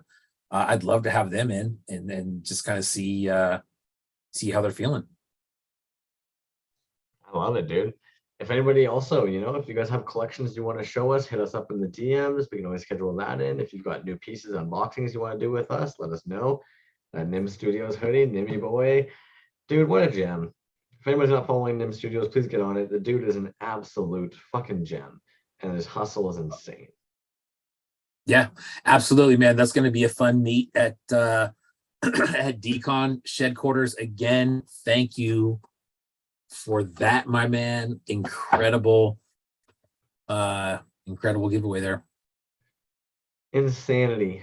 Once again, you guys have made it a lovely Thursday evening between all the fucking hilarious chat, catching us on our boo-boos and filling in the gaps of knowledge we know nothing about. Shed Quarters, man. I love seeing your big old fucking grin. You're a treat, an absolute treat. Jack says my virginity is a Decon exclusive. Claim. Oh man, that is funny.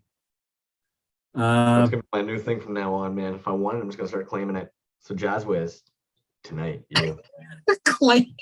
I missed when you said claim the first time. Yeah, new rule. Sorry, guys. Oh shit. PayPal. All right. Thank you for a lovely night, B2J, dude. I really like doing this. Yeah, man. Have a good one. We will be chatting. Thanks everybody for tuning in. Congrats, Cool Mo P, you lucky dog. What are the odds, man?